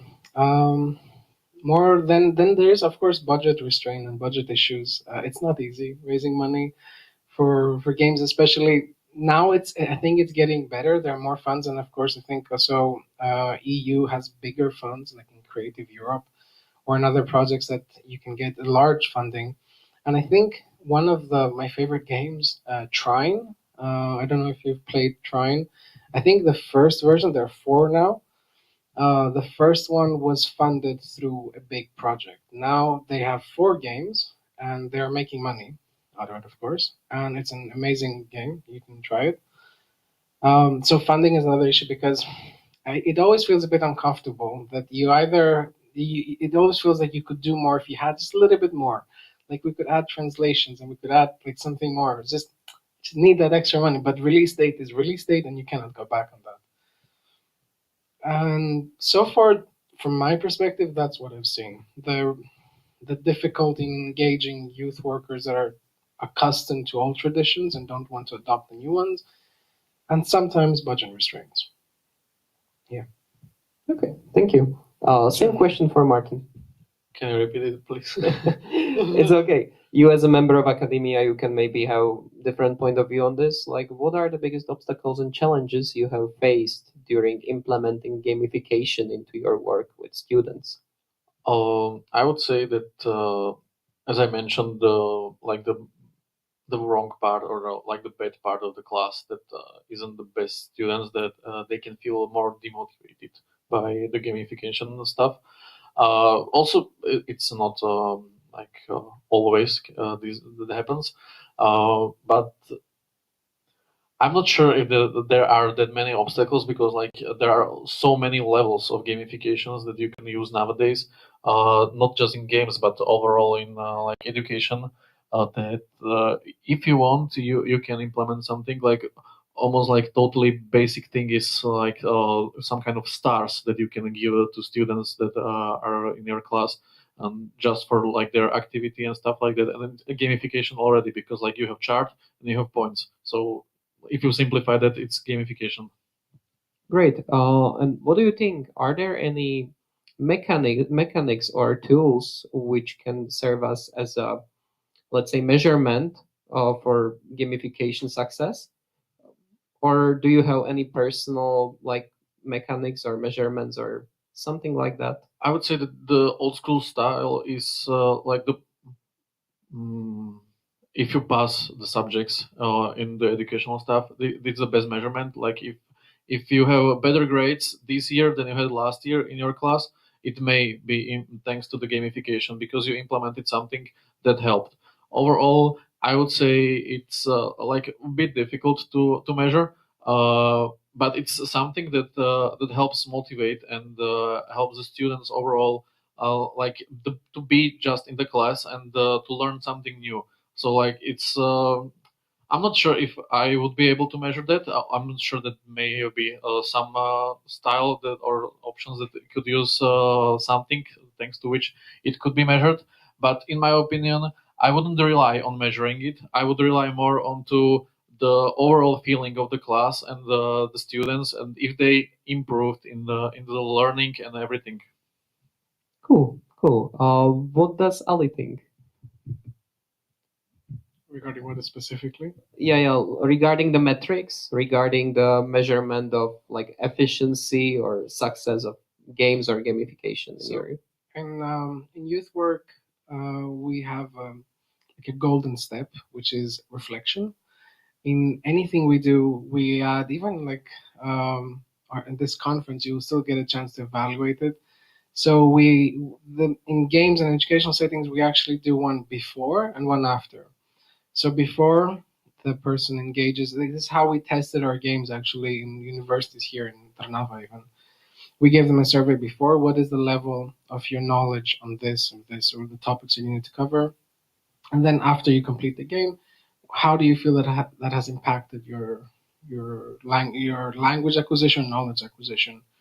And then you compare those. And in most cases, you always see like an increase in knowledge. Or sometimes we do surveys and we do it in a more formal way of like teaching, and then we do the same topics exactly in a digital way, using through instance DiGi as well. You can make a scenario. The difference would be like printing a pager, one pager with the questions and the scenario, and having people write and tick things, versus putting them in the platform. And you will see that the differences there are always more. So we're looking for satisfaction levels and knowledge acquisition. I think that's really important to do it before and after, and then you have a better image what it is. Sure. Jakub, same question for you. Yeah, I think you have a very good methodology. I think that's what you can do on a budget, I guess, to do measurements before and after. It's good to have a control group when you measure effectiveness of game in relation to whatever you're measuring. So let's say motivation and then knowledge of students. So you should have a group that has played the game, and you measure it there, and you have a group or more groups that haven't played the game, and you measure it there. But it's money consuming, time consuming, and honestly, we're not doing it as much as we would like to, and the market is still optimistic towards the product, so you don't even have to do it currently. Even our Ministry of Education has a scheme where they officially approve of your educational products, and they don't have capacities to do that in relation to software. So there's very small space currently to do this and to measure impact of these tools. They have a problem with this with a range of edtech products in the US, so it's difficult. Many of them are not certified, so it's still a lot of learning happening all around the globe with not only games, but your Duolingos and Khan Academies and all these products. So it is difficult, and we still don't know for sure what games are doing, what gamification is doing. But observation and surveys are a good way to go. Yeah. I believe if it was easy, everybody would do that. So yeah, it has to be difficult. There is a saying. I have a last question before we move to questions from Slido. And due to time limits, I would like you to keep it brief. So if you can give any piece of advice to anybody who would be interested in gamification regarding implemented it into their work or regarding starting their new project, what would it be? Jakub. If they have done it before and liked it, do it again. And if they haven't, try it out and see the impact for themselves. And if it works for them, do it again. Great. Yeah. I'm going to address the ambitious video game creators. Start small and don't get over frustrated which game engine I use, which code, what do I need of that. If you create, it doesn't even have to be a moving object, but if you create an environment where there's like one item, congratulations, you have a game. You just go up from there. And the more things you add, the better your game becomes. So don't be afraid of wanting to create like an open world game that you can do this and educate yourself on that. Start small, play a lot with what you've made, and again, if you like it, do it again, and slowly start expanding to it. The other things will come, but people always overshoot and underestimate what they have made. But honestly, you can go today with no coding experience and then create something, and that's still valid and still a game that you can always make better. So I think that would be all. That was a beautiful message. Yeah, to keep it brief, I would say I agree with my colleagues, and also just implement it. Don't worry about it. Like, life is short. Do it. Just do it. Like, simply anything you can do to make yourself like try something new and feel different about stuff you do. And if it is gamification and it's in any department if it is education, if it is work, if it is games, anything that you can do to implement it and you think that it will help, just do it. That is very inspirational. Thank you all. And now we can move to questions from Slido. I'm going to read it from the phone, so my apologies if I will have any hiccups or something. I don't have my glasses. So, first question. Is there any data in comparison between students/pupils study success or learning impact if their teachers use the game or not? Oh, I'm not sure. Like, I personally don't have any like this stuff. Maybe if you look on Google Scholar or something like that, you can find something. But from my experience, I wasn't looking for anything like that so far. But there may be some studies regarding that. Sure. There definitely is, because when writing these projects, I use that as an argument. Like, hey, there are academic researchers, like studies that shown that this and that. So yeah, his point is correct. Jakub?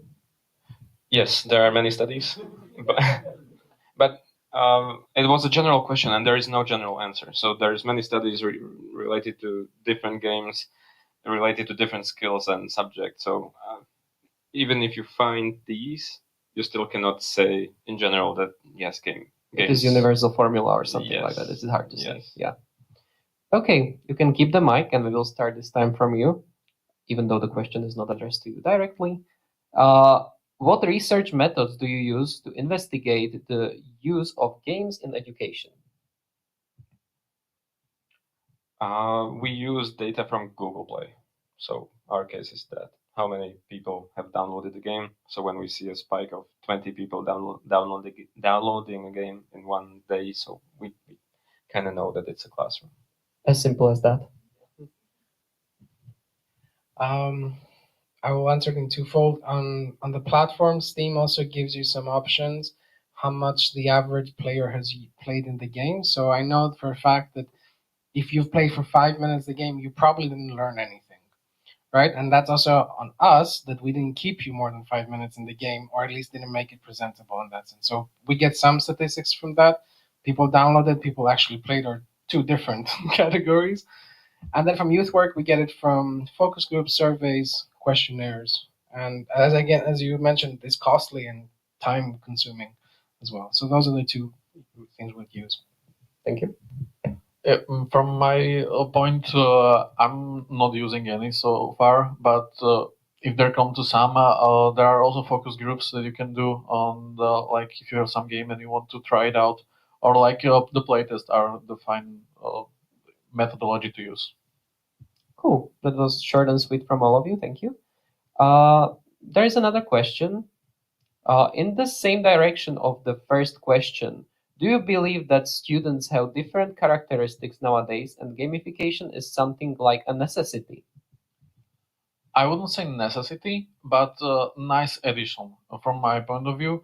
Because like the students, they usually don't know what they want. So like if you give them something and they feel like they need it, then they feel like they need it. But also there also isn't a universal answer, as Jakub said. The students are nowadays very different. Each one has very individual needs, and the gamification is something that is nice, but I wouldn't say it's necessary. Okay, thank you. I would like to paraphrase one of my favorite coworkers, Ondro Filipec, actually, that is a political science professor teacher in Czech Republic, and we were doing this game on civic participation, active citizenship, and elections. And he's a long-term teacher, because I think you know him as well too. And he said there are certain topics that formal education and standard education will not be able to teach you. And in those use cases, I think gamified approach has given a lot. As I said, there's no universal answer. I think some things still, the way they are with the limitations we have to be taught in a certain way. Games enhance, but do not substitute the learning process. So for some topics, I think it's incredible, and some others we need work still to do that. Yeah, like games are good addition to standard learning process, exactly as was mentioned. Jakub, what do you think?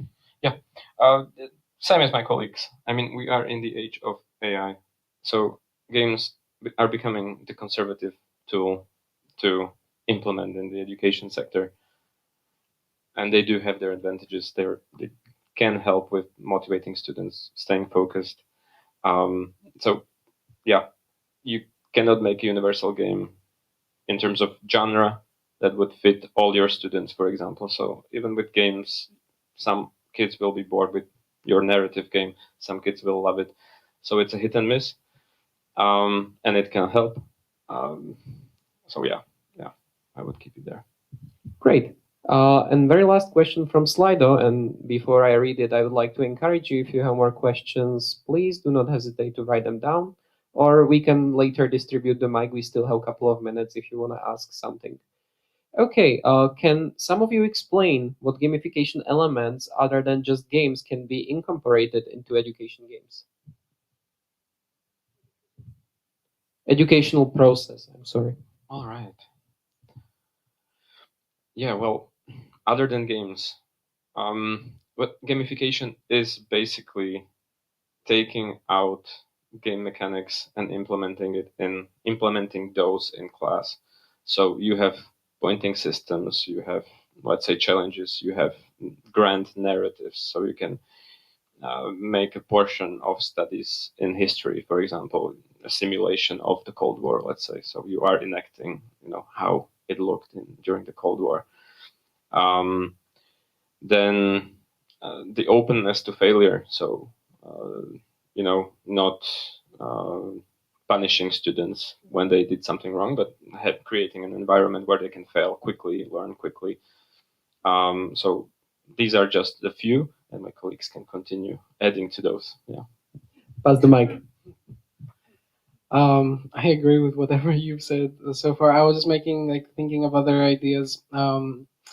Maybe I think the classroom has both sometimes maybe, I don't know, not negative or positive, but for some it's good to escape the classroom. My dream is to become an educator at some point in my life, and I always dreamt, and I'm pretty sure if I become one, I'll be taking them out of the classroom.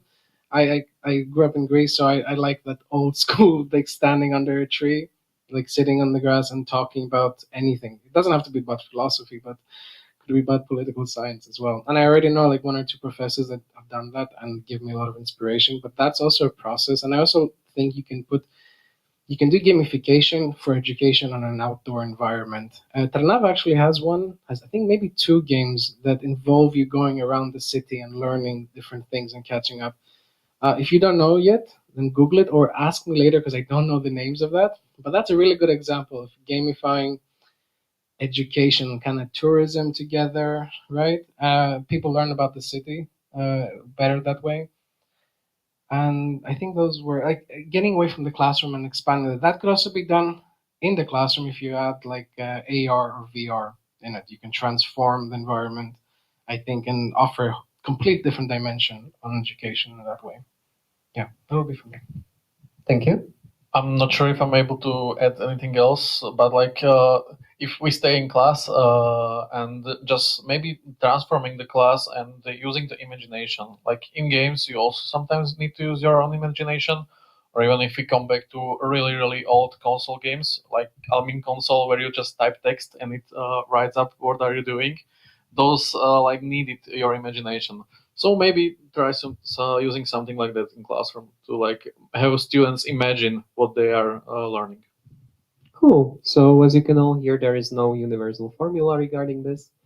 And now I would like to pass the microphone to somebody who has any question that would like to ask in person. Effie? Going back to my first question about the necessity of gamification nowadays in classrooms. The first part of the question was whether the students' characteristics have changed. Before, I'm in academia for a few years now. Before students, or our generation, let's say, we were learning by reading, studying, textbooks. Yeah. My students nowadays, they don't even want to read the slides. So how do this new generation, and I mean, maybe the students can ask, are the students different nowadays? And we need to try to engage them by using digital technologies. Gamification is one of them, I believe. That was the question, the first part of the question. Yeah, if I may start, I would say, yeah, the students have changed and their needs and the options how they study and do stuff. The very interesting thing I saw regarding that they want to even read the slides. I think it's called Google Notebook LM or something like that. Yeah, and you put your script in there, and it makes podcast for you. So it's using artificial intelligence to make a podcast. Yeah, you don't have to read. You just put on your headphones or put it on speaker and listen to it while you do something else. And the podcasts are very popular nowadays, and you can try something like that because the thing is with the attention span and stuff like that, the reading and when the parents aren't introducing reading to children when they are small, and they just put them tablets and stuff like that, then you can't do that later on to make them reading. It's possible to some, but generally it's very difficult, and these options to have them listen to it may be something worth exploring. Thank you. This notebook LLM is really good if you're getting into it. I would like to address 2 points regarding the characteristics of new students. And this is maybe the next chapter I'm trying to personally be involved with, which is accessibility, inclusion, and mental health. Through a gamified approach, now some may argue that that would be against mental health, but if you design it in a way, I think it'll be good. The thing is, with the gamified education way, you can do it self-paced as well. So you don't have to increase, let's say, anxiety for some people. It can be done everywhere. Addition is in a simulated environment, you have accessibility options, which you cannot do in classrooms. For those hard of hearing or hard of seeing, they are transformative tools. Games now, video games, the ones I really like as well, or the big ones, include accessibility options about people that are colorblind. So you create your slides, for instance, based on what you see and perceive as color. But for those that do not, you would have to change all the design. In a game or an app, it's a button. On a site, there are a lot of options that cancel animations for those that have epilepsy, for instance. So I think the tools that are designed to make educational content more accessible are increasing, and I'm really a big fan of that. And we actually use it on projects too, as well. And then the other characteristics are that, unfortunately, and again, not every educational system is uniform. There are so many differences. But let's say a trend overall was the topics and the subjects. It's not as easy. I think students in primary and secondary, let's say, educational level, they have the same level, they have the same subjects, and that's very difficult to change, especially as you go through the ministry, through like checking it and everything. But through gamified educational content, you can talk now about topics that you couldn't in school, which is about like mental health or sexual education or more of your identity as well. Games offer that. I'm trying now, actually, my next project would be like to design more of a game about mental health. And I would use more of a story for that. But so topics that you can cover are expanded, and the characteristics of the student is that they want to talk about these things, and games are a good way to do it. And for those that face any form of discrimination or disability, geographical too, right? Some people don't have the access to good school and educational system. Being in a digital, let's say, educational environment, like can cross over a lot of borders and boundaries. So I think that also it's something new, because finally students that before weren't even voiced or even aware of now can come to school and now can actually have more access to education. Thank you. And Jakub, I wouldn't dare to urge you, but as we have just a couple... Yeah, I see the clock. Yeah. There's no clock anymore. There is no clock anymore, so if you can Just keep it short and sweet, yeah. I will, yeah. There's two... I'm not sure if the kids have changed or the age has changed and the age changed the kids. There's too many things available online, offline, everywhere, so the options are endless. That might be the problem, one of the problems. So I would focus on looking for creators like Ali, Martin, or us, who are to some extent curating the options for the kids. So are creating ready-made games or gamification services that do help you actually. So you don't have to search the whole internet for those. So being more of a curator for kids than just giving them all the options, like picking those that you think are going to work, I think that could help in this age. So we are also trying to be curators in that way. And another thing is we are putting a lot of pressure on the school system, teachers. That's crazy in so many ways. I think we should be, and we are trying to also involve parents more. So parents can do a lot of this curation work, informed decisions for their kids in terms of what games they play, for example. So I think that we need to work on that more. Thank you. I believe they answered your question, Effie. Great. Thank you for your time, guys. Thank you for coming. It was very fruitful discussion, exactly as I hoped for. Please make a huge applause for Jakub Żołtko. Alihona Raumis. And Martin Pauchin. I believe if you want to ask them something in person now, it is your opportunity. And just very organizational matter. For those who are joining us for lunch, please come here in front. I will distribute the tickets. And we will go all together to the canteen where we have reserved saloon, just especially for us, VIP thing. So thank you. Thank you for your attention. And one more thing, we will give you also the certificates, but not now, after the lunch, okay? So don't forget to come back. Sorry, I forgot about that. Thank you one more time.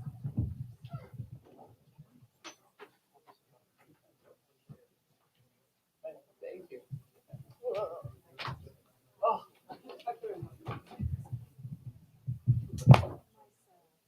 Keby niečo, môžeme zostať v kontakte, ak som si vás na nejaký ďalší diskusiu.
an assistant professor at the university, and I'm teaching for more than 20 years. And my research is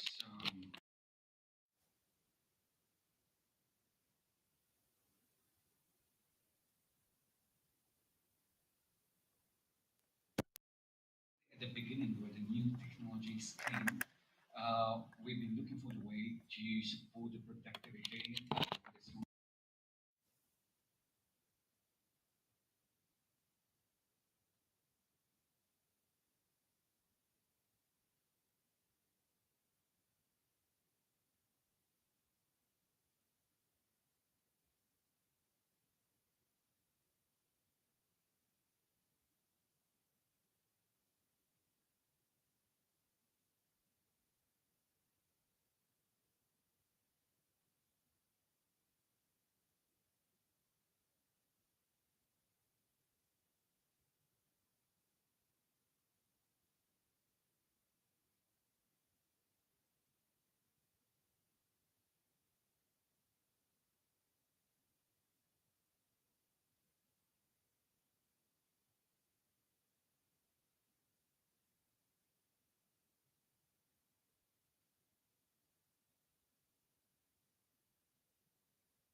We can much more follow the needs of the organizers to make education more suitable for something what is happening on the market. And that's why actually I see much more benefits in this moment than possible problems. Thank you very much. Yeah, as a professor in educational technology at the university, I have had an opportunity to explore and apply AI in different educational contents and research issues. So my background as an educational technologist and new media technologies as an engineer provides me with a unique perspective on how technology, including the AI, can transform educational practices. And in my roles, I have different roles. One of them is the Dean of Faculty of Science, and the other one is the Director of Open and Distance Learning Research Center. I have been involved in many projects and explore AI, how AI can enhance learning experiences and improve educational accessibility and foster the innovation in teaching. But these changes bring us a concept which we call it digital disruptions. And this isn't just about having new tools, applications. It's about major shift in the way how we work, how we learn, how we live. So it's not just the tool of the future. It's about it's a present reality. This is already changing how we teach, how we learn, how we support the young people. So I also take the pragmatic approach for the AI. I believe that AI has a great potential to improve us, and especially in the areas like education, healthcare, and the work, its ability to process vast amount of data and automate the task and offer personalized experiences can lead us significant improvements in efficiency, accessibility, and innovation. Thank you very much. Yeah, it is incredible to see how much is like AI changing like many different fields. And I wonder how is AI currently being used in education and in youth work, and what are maybe some trends you can see and some tools you can face like in your daily practice, let's say. Who wants to start? Mr. Zaboni? Okay, well, we are experimenting something like for 2 years, and there are just many platforms. At least we tested like 20 of them. There are at least three actually we use because each of them has certain kind of like benefits and advantage. Most of the time we use ChatGPT from OpenAI. Quite a lot we use the Perplexity and because of the sources and transparency, what is behind actually the sources, and also actually there is a quite good experience with the cloud. with the code sonnet especially. Now there are even more advanced systems. Also, we use quite a lot the AI system to transcript, for example, the classes or perhaps the summits that we see great lecture. So it's quite practical, and in very short time we can transcript actually all of the sources and to use to work with our teaching methods and classes included. So the point is, they are just the tools we are using. But something what is really challenging is that all of the methodology we develop cannot be used widely for all of the departments, for all of the courses. Most of the courses needs a very unique approach, and it's related with the prompting. And really the problem is that everybody can understand that education could be more personalized or could be more adaptive. But something you have to type to that window and not to be basic user, but advanced. And if you want to use advanced methodology,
There's a huge learning process. To develop the new actually model costs something like $1. It's a huge amount of money. And basically, when you see the roadmap, how we are moving from the reasoning stage to the stage of agents, to the stage of, for example, the organization. There's a roadmap from OpenAI we can discuss partly later. The systems are really improving in a days, not really in a month. And well, when we think about really the prompting, uh, there are the prompts, and the system can actually help you with some basic prompts to work for example, basic tasks on the perhaps college level. But to really develop something what is very unique, you need to use something we call it like a guidelines. That's why actually we use the basic of the prompt, probably use the same tools as you do from ChatGPTs. There are the tools which can help you to make the basic of the prompt. But then we are developing the guideline step by step on the very special methodology, and the guideline has something like 100 lines or 200 lines, and then actually we can get the responses which are equal to someone with PhD education and or perhaps very smart people. So the system is designed like a PC tool with a very high potential. But the question is really how to use it to get from the system all of the potential. Uh, the system is already set up for the average user. So when you will open ChatGPT, well, it's not really set up at the beginning for the very advanced user. So it's something like a little bit more developed Wikipedia. And if you want to get more sophisticated responses, you need to ask for it. And this is the very specialized prompting. Yeah. Thank you very much. Yeah.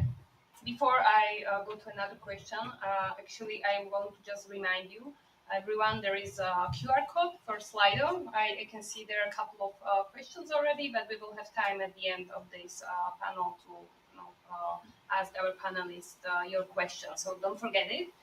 Yasin, you wanted to add something regarding I'd that? like Yes. to add one issue.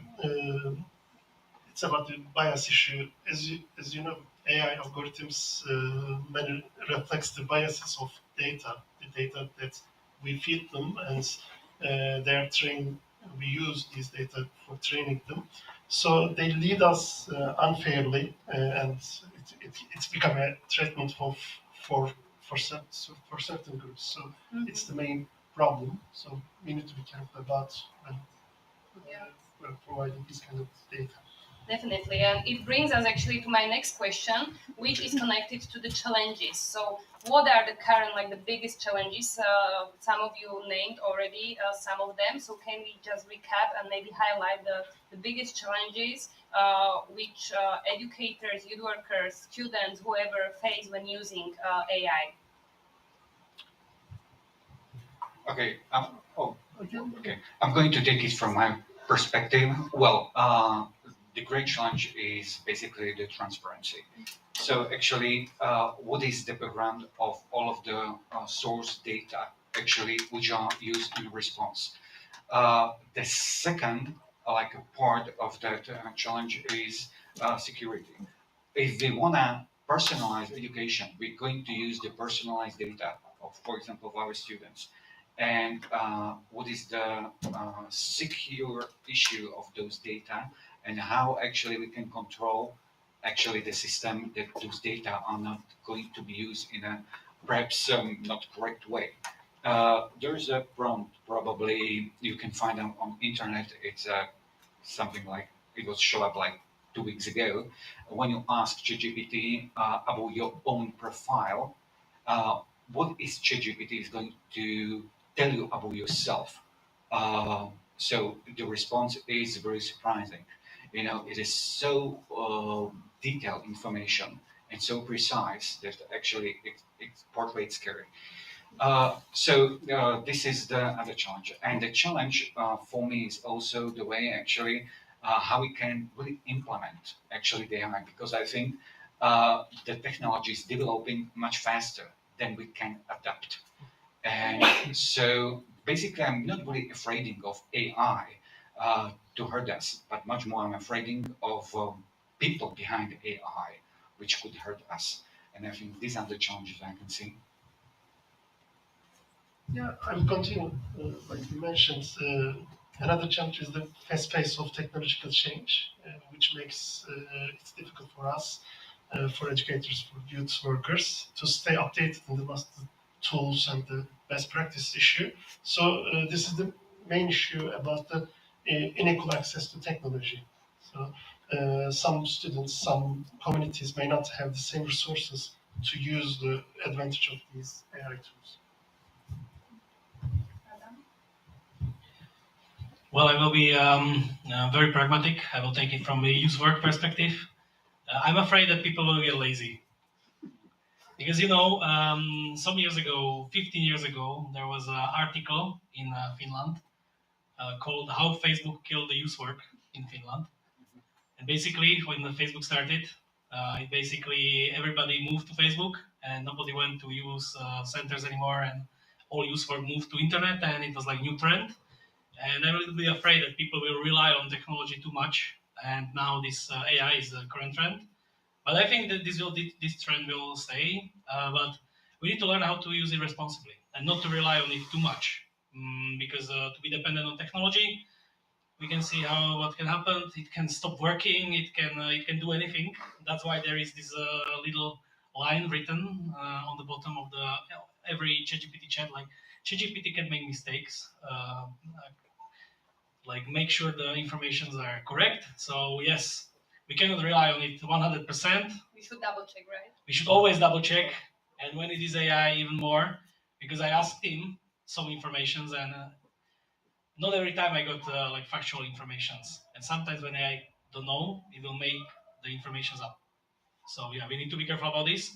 And regarding education, also like the model of education is actually changing from memorization to like information synthesis. So I think it's not a problem that young people are using ChatGPT and other AI tools to help them with education, but it's how they use it. If they use it just simply like, hey, ChatGPT, please write an essay for me, I think it's not correct. But if they can use it as a source of information or something that can help them to write the essay a lot better, or to understand the topic and to create new content, I think it can be used very nicely for education. But this is a role of teachers and educators and also youth workers to be a step ahead and understand how these tools works. Yeah, you actually bring this topic that I wanted to ask you. So it is mostly, the question for two gentlemen from formal education from the universities, because of course, we know everyone is using it. Mostly ChatGPT, it is free to use. Maybe not the most advanced version is free, but still they can use it every day. So how the education system, the universities, high schools, like elementary even, can tackle this issue, like when students are using it, because we cannot probably just escape it. We know they are going to use it, but how maybe currently your universities are tackling this when it comes to like maybe final thesis, or what is the actual recipe on like not fighting it, but like incorporating it like correctly? Well, basically, we call something like a passive approach on an active approach. Active approach can support critical thinking and creativity. Passive approach can actually harm creativity and critical thinking. Uh, uh, to really just to use it in a correct way, AI actually tools. They need to have certain kind of like a direction, because we are responsible for the performance of the students. We setting up the direction of the education. I'm still responsible for something what is going to happen in a class, and we set up very precise rules actually how to use the AI. And one of those actual rules, we can use the AI, for example, in the meaning of a new research tool. So because in the past, to use the Google, you had one question and you had 100 responses. Today, you're going to use 100 questions and you're going to get one synthesized response. So there are the new research tools. We accept that the students can use, for example, AI to improve the style of writing in a final actually essay, but they cannot manipulate the data or research data. So they have to develop their own actually thought and ideas. And I think only one way how to find out what was the ratio of the AI actually tools and something what students actually offer to us is just to start to examine in a verbal way after assessment, after the quizzes, we need to talk to them and they need to prove actually what is behind the knowledge. So in the past, actually, I was in a position that I had 100 people in a class, and I said to myself, okay, I'm going to make some assessment, I'm going to make some quizzes, and that's it. Well, actually, the grading is done. But today, once again, I need to make the quizzes, I need to make the assessment, and finally, I have to find a time to examine the students face to face just to discuss the topic. So basically, it's not going to save my time. I need to spend much more time with the students than before. And then perhaps the other way is actually we can control the process, but well, Yeah. As you mentioned, we also provide the approach to teach our students about the importance of originality. So, and how to properly reference external sources, tools, and even the AI resources, including the AI issues. So you're right. Educators also design assignments that require critical thinking, problem-solving issues, and some personal reflections, which AI cannot easily replicate these issues. Additionally, we can discuss the ethical issues of AI, which is helping the students understand its role of it's a support tool rather than a replacement of your own work. So encouraging them to open discussions about the pros and the cons of AI issues can help our students to make informed and responsible choices, I think. There's a study, and the expectation is that in 10 years, 90% of all of the media content will be synthetic. So the question is not to use or not to use AI. The question is what is going to be the ratio of AI in your work. And really just to support actually that process, some of the colleagues they are questioning if, for example, the thesis, is it any sense to really develop the thesis anymore in the future, or what about the assessment? Because who is going to really just spend the time to finding out if it's the synthetic actually content or not? And I say I prefer exactly opposite approach. We need to write more assessment. We need to put more attention to thesis because who, if not students from the universities, can develop the skills to write those content by themselves. So we need to somehow actually support the involvement of those students because who is going to control the AI in the next 10 years, 15 years? The AI was developed on the best work from our best people from different fields. And we still need to be supporting those experts to do it by themselves so they can somehow control actually what is the content from AI.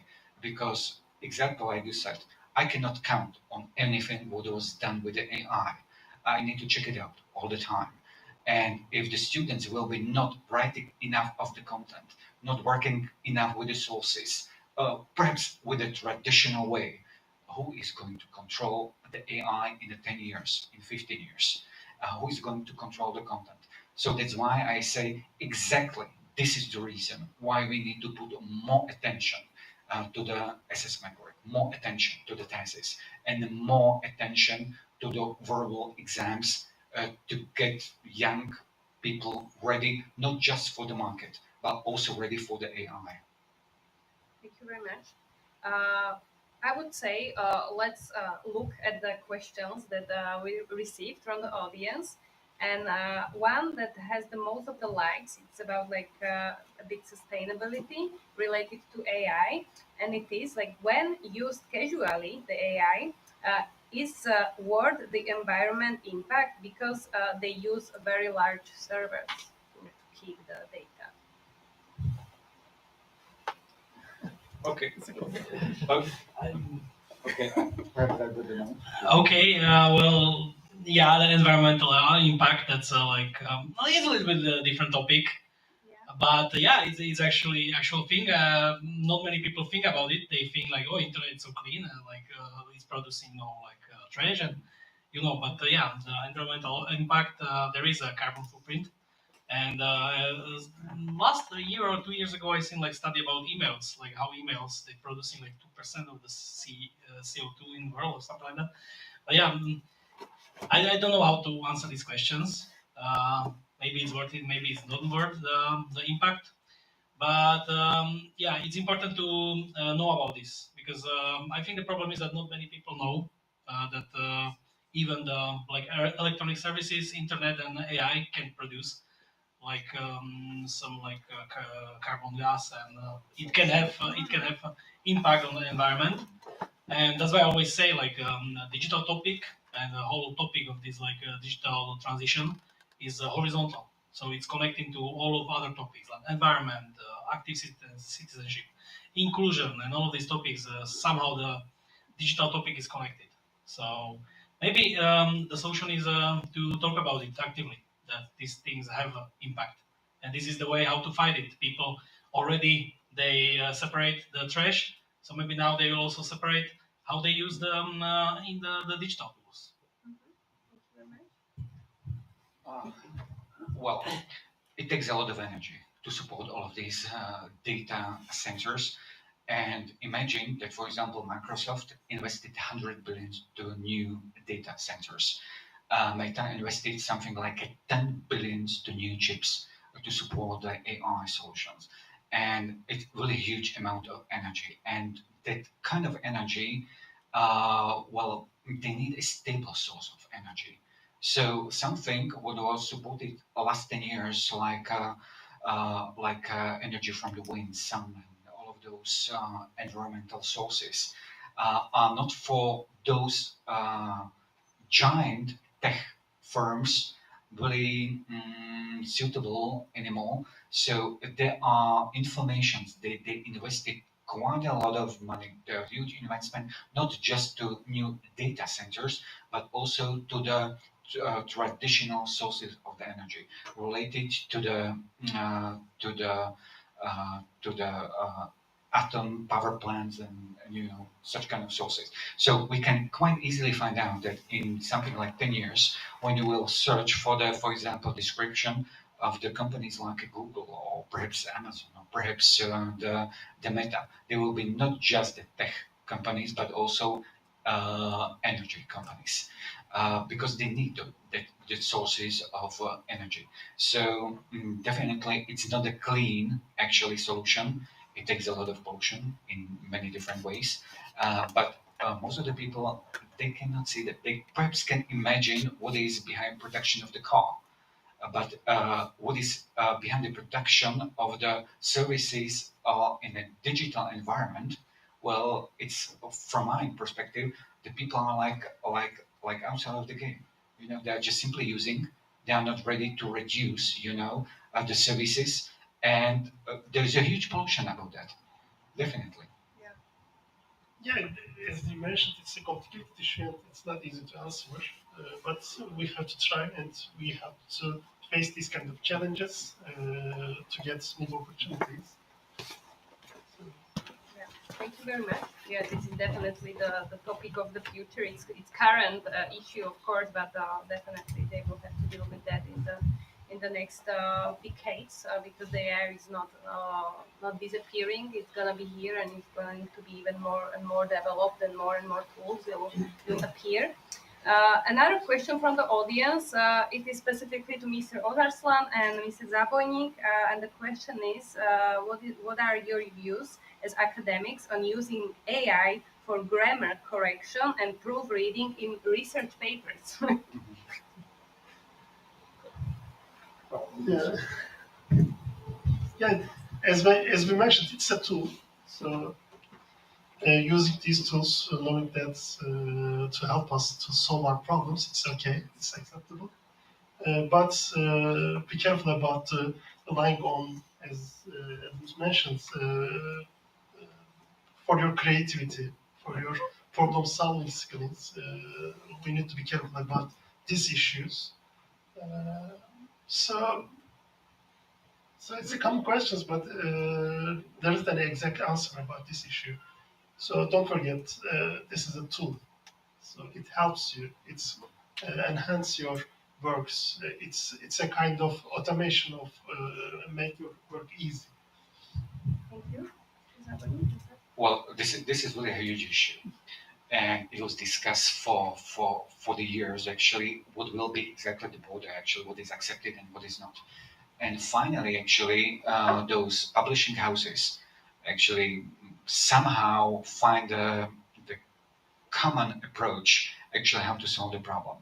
And the point is that it's quite accepted that you're gonna improve your styling with the help of, for example, AI tools, because most of the time when we have been writing, for example, the research paper, anyway, actually we had someone to check it out, you know, the language style, and we had some people in an editing section just to really to make the final version.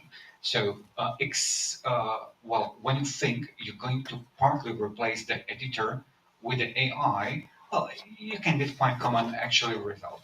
So, if you're going to improve your language style and you're not going to manipulate the data or manipulate the thoughts, so actually they are your original thoughts, but perhaps expressed slightly in a better way, it's going to be accepted because probably you got the same experience when I read some of the research papers on the internet.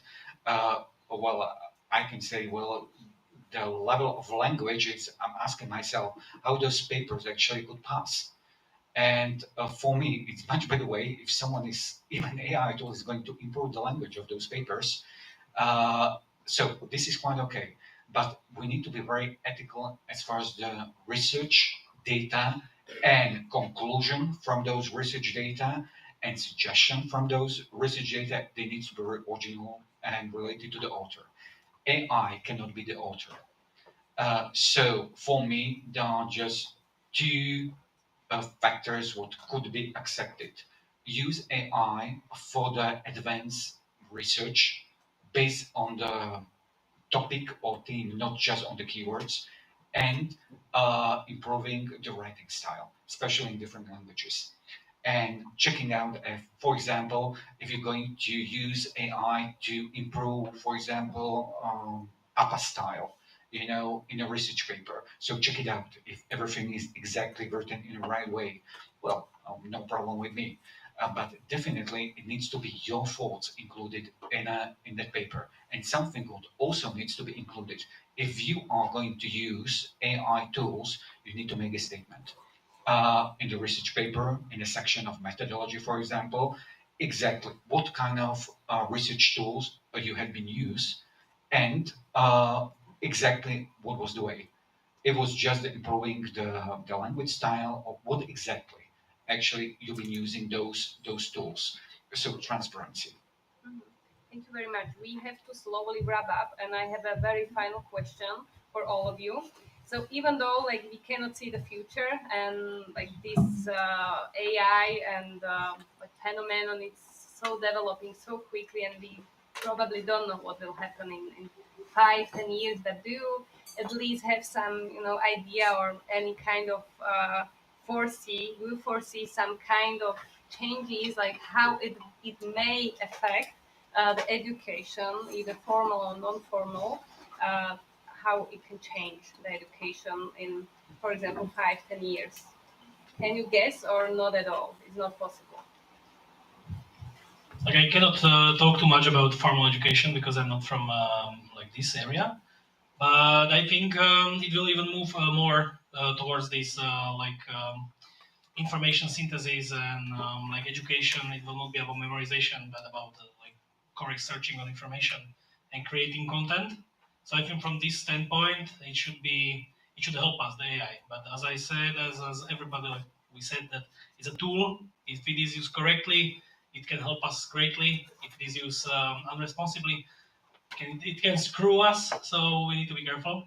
And yeah, I just wanted to mention one thing.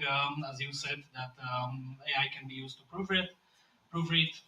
I think the last input always should be the human input, because many times we need to proofread what was written by AI. Even if the AI was proofreading our paper, we need to read after the AI if there are no mistakes, because many times I've seen like mistakes even in the text that was considered to be like correct. So people cannot get lazy. They need to use AI responsibly. They need to have a critical thinking. They need to think like how it works, what the AI does, and then they can really understand and learn how to use it. And yeah, in the future, it can help if used responsibly. Thank you very much. Is that one? Thank you. Yeah, in the next 5 to 10 years, AI accepted to play a much bigger role in both educational purposes and the youth work issues. But I see the future bright. Yeah, with the right approach, we can help to shape the future better, I think. And we don't need to forget about the issue AI will make the education and the youth work issues and our lives more accessible, more personalized, and more efficient, I think. Thank you. So I can see actually the future in 5 years. You know, when I will imagine the roadmap to AGI, it's basically we can expect the first feature of AGI something like in 2 or 3 years, and it will be a huge change to the way we approach the work, not just in education. And I can see certain kind of like a benefits. Imagine, for example, a difficulty to make the research and analyzing a huge amount of data. Before, actually, you had to use the special app or very specialized, you know, the institution to analyze such kind of huge amount of data or to do very specialized research. Uh, I expect in a short time at the universities could be done, you know, the research work, what is really now related to the very expensive and with high budgeting, you know, in the background from some institutions. Uh, I think the human touch and the intuition will be still quite important. So I expect there will be, you know, some combining of traditional methods and new ones. I don't think so. The teachers will be replaced. They will be just slightly change the role of the teachers, which is going to a little bit more guide among all of those informations, and still there will be needed in a face-to-face teaching. And I think there will be a huge benefit that some of the people in the distant part of the world with limited sources and limited access to education could have high quality education. For example, if you want to go to Oxford or to the very privileged university for very special education, well, I expect in 10 years you can find out the great education even a small place, small city in a very small country, whatever it is in the world. So they're going to be the benefits, and exactly like you said, if we're going to use it to support critical thinking and creativity, definitely humankind will be changed in a positive way. If not, it's going to harm us. Thank you very much, and I'm really, really grateful that we finished with on a positive note, let's say, because even though there are lots of challenges, maybe some of us are like threatened, we will lose a job at some point, but I think like at least for education, for sure, it has more positives from what I like listened to you and understood. Even though we have to be really careful when using AI and really consider it is not fact check and we cannot rely on it. But on the other side, it brings a lot of positive sides. So let's use it wisely. I really hope you learned something. It was really fruitful discussion. Thank you, gentlemen, for joining us today. It was a pleasure to have you here, and it was great discussion. So thank you very much. Big applause.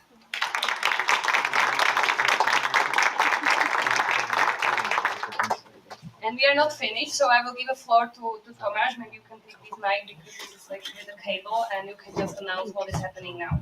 I will. Thank you once again for beautiful discussion, I would say. Just regarding what is going to happen, we have another section which is workshop with our colleague Monica. But before that, we have another coffee break, which will take like 15 minutes. And I encourage all of you to eat everything you see on the table. Yeah, you can even take something to home for snacks and stuff. And yeah, and certificates, they are on the table next to the snacks. So find your name, find your certificate, and feel free. And let's meet in 15 minutes.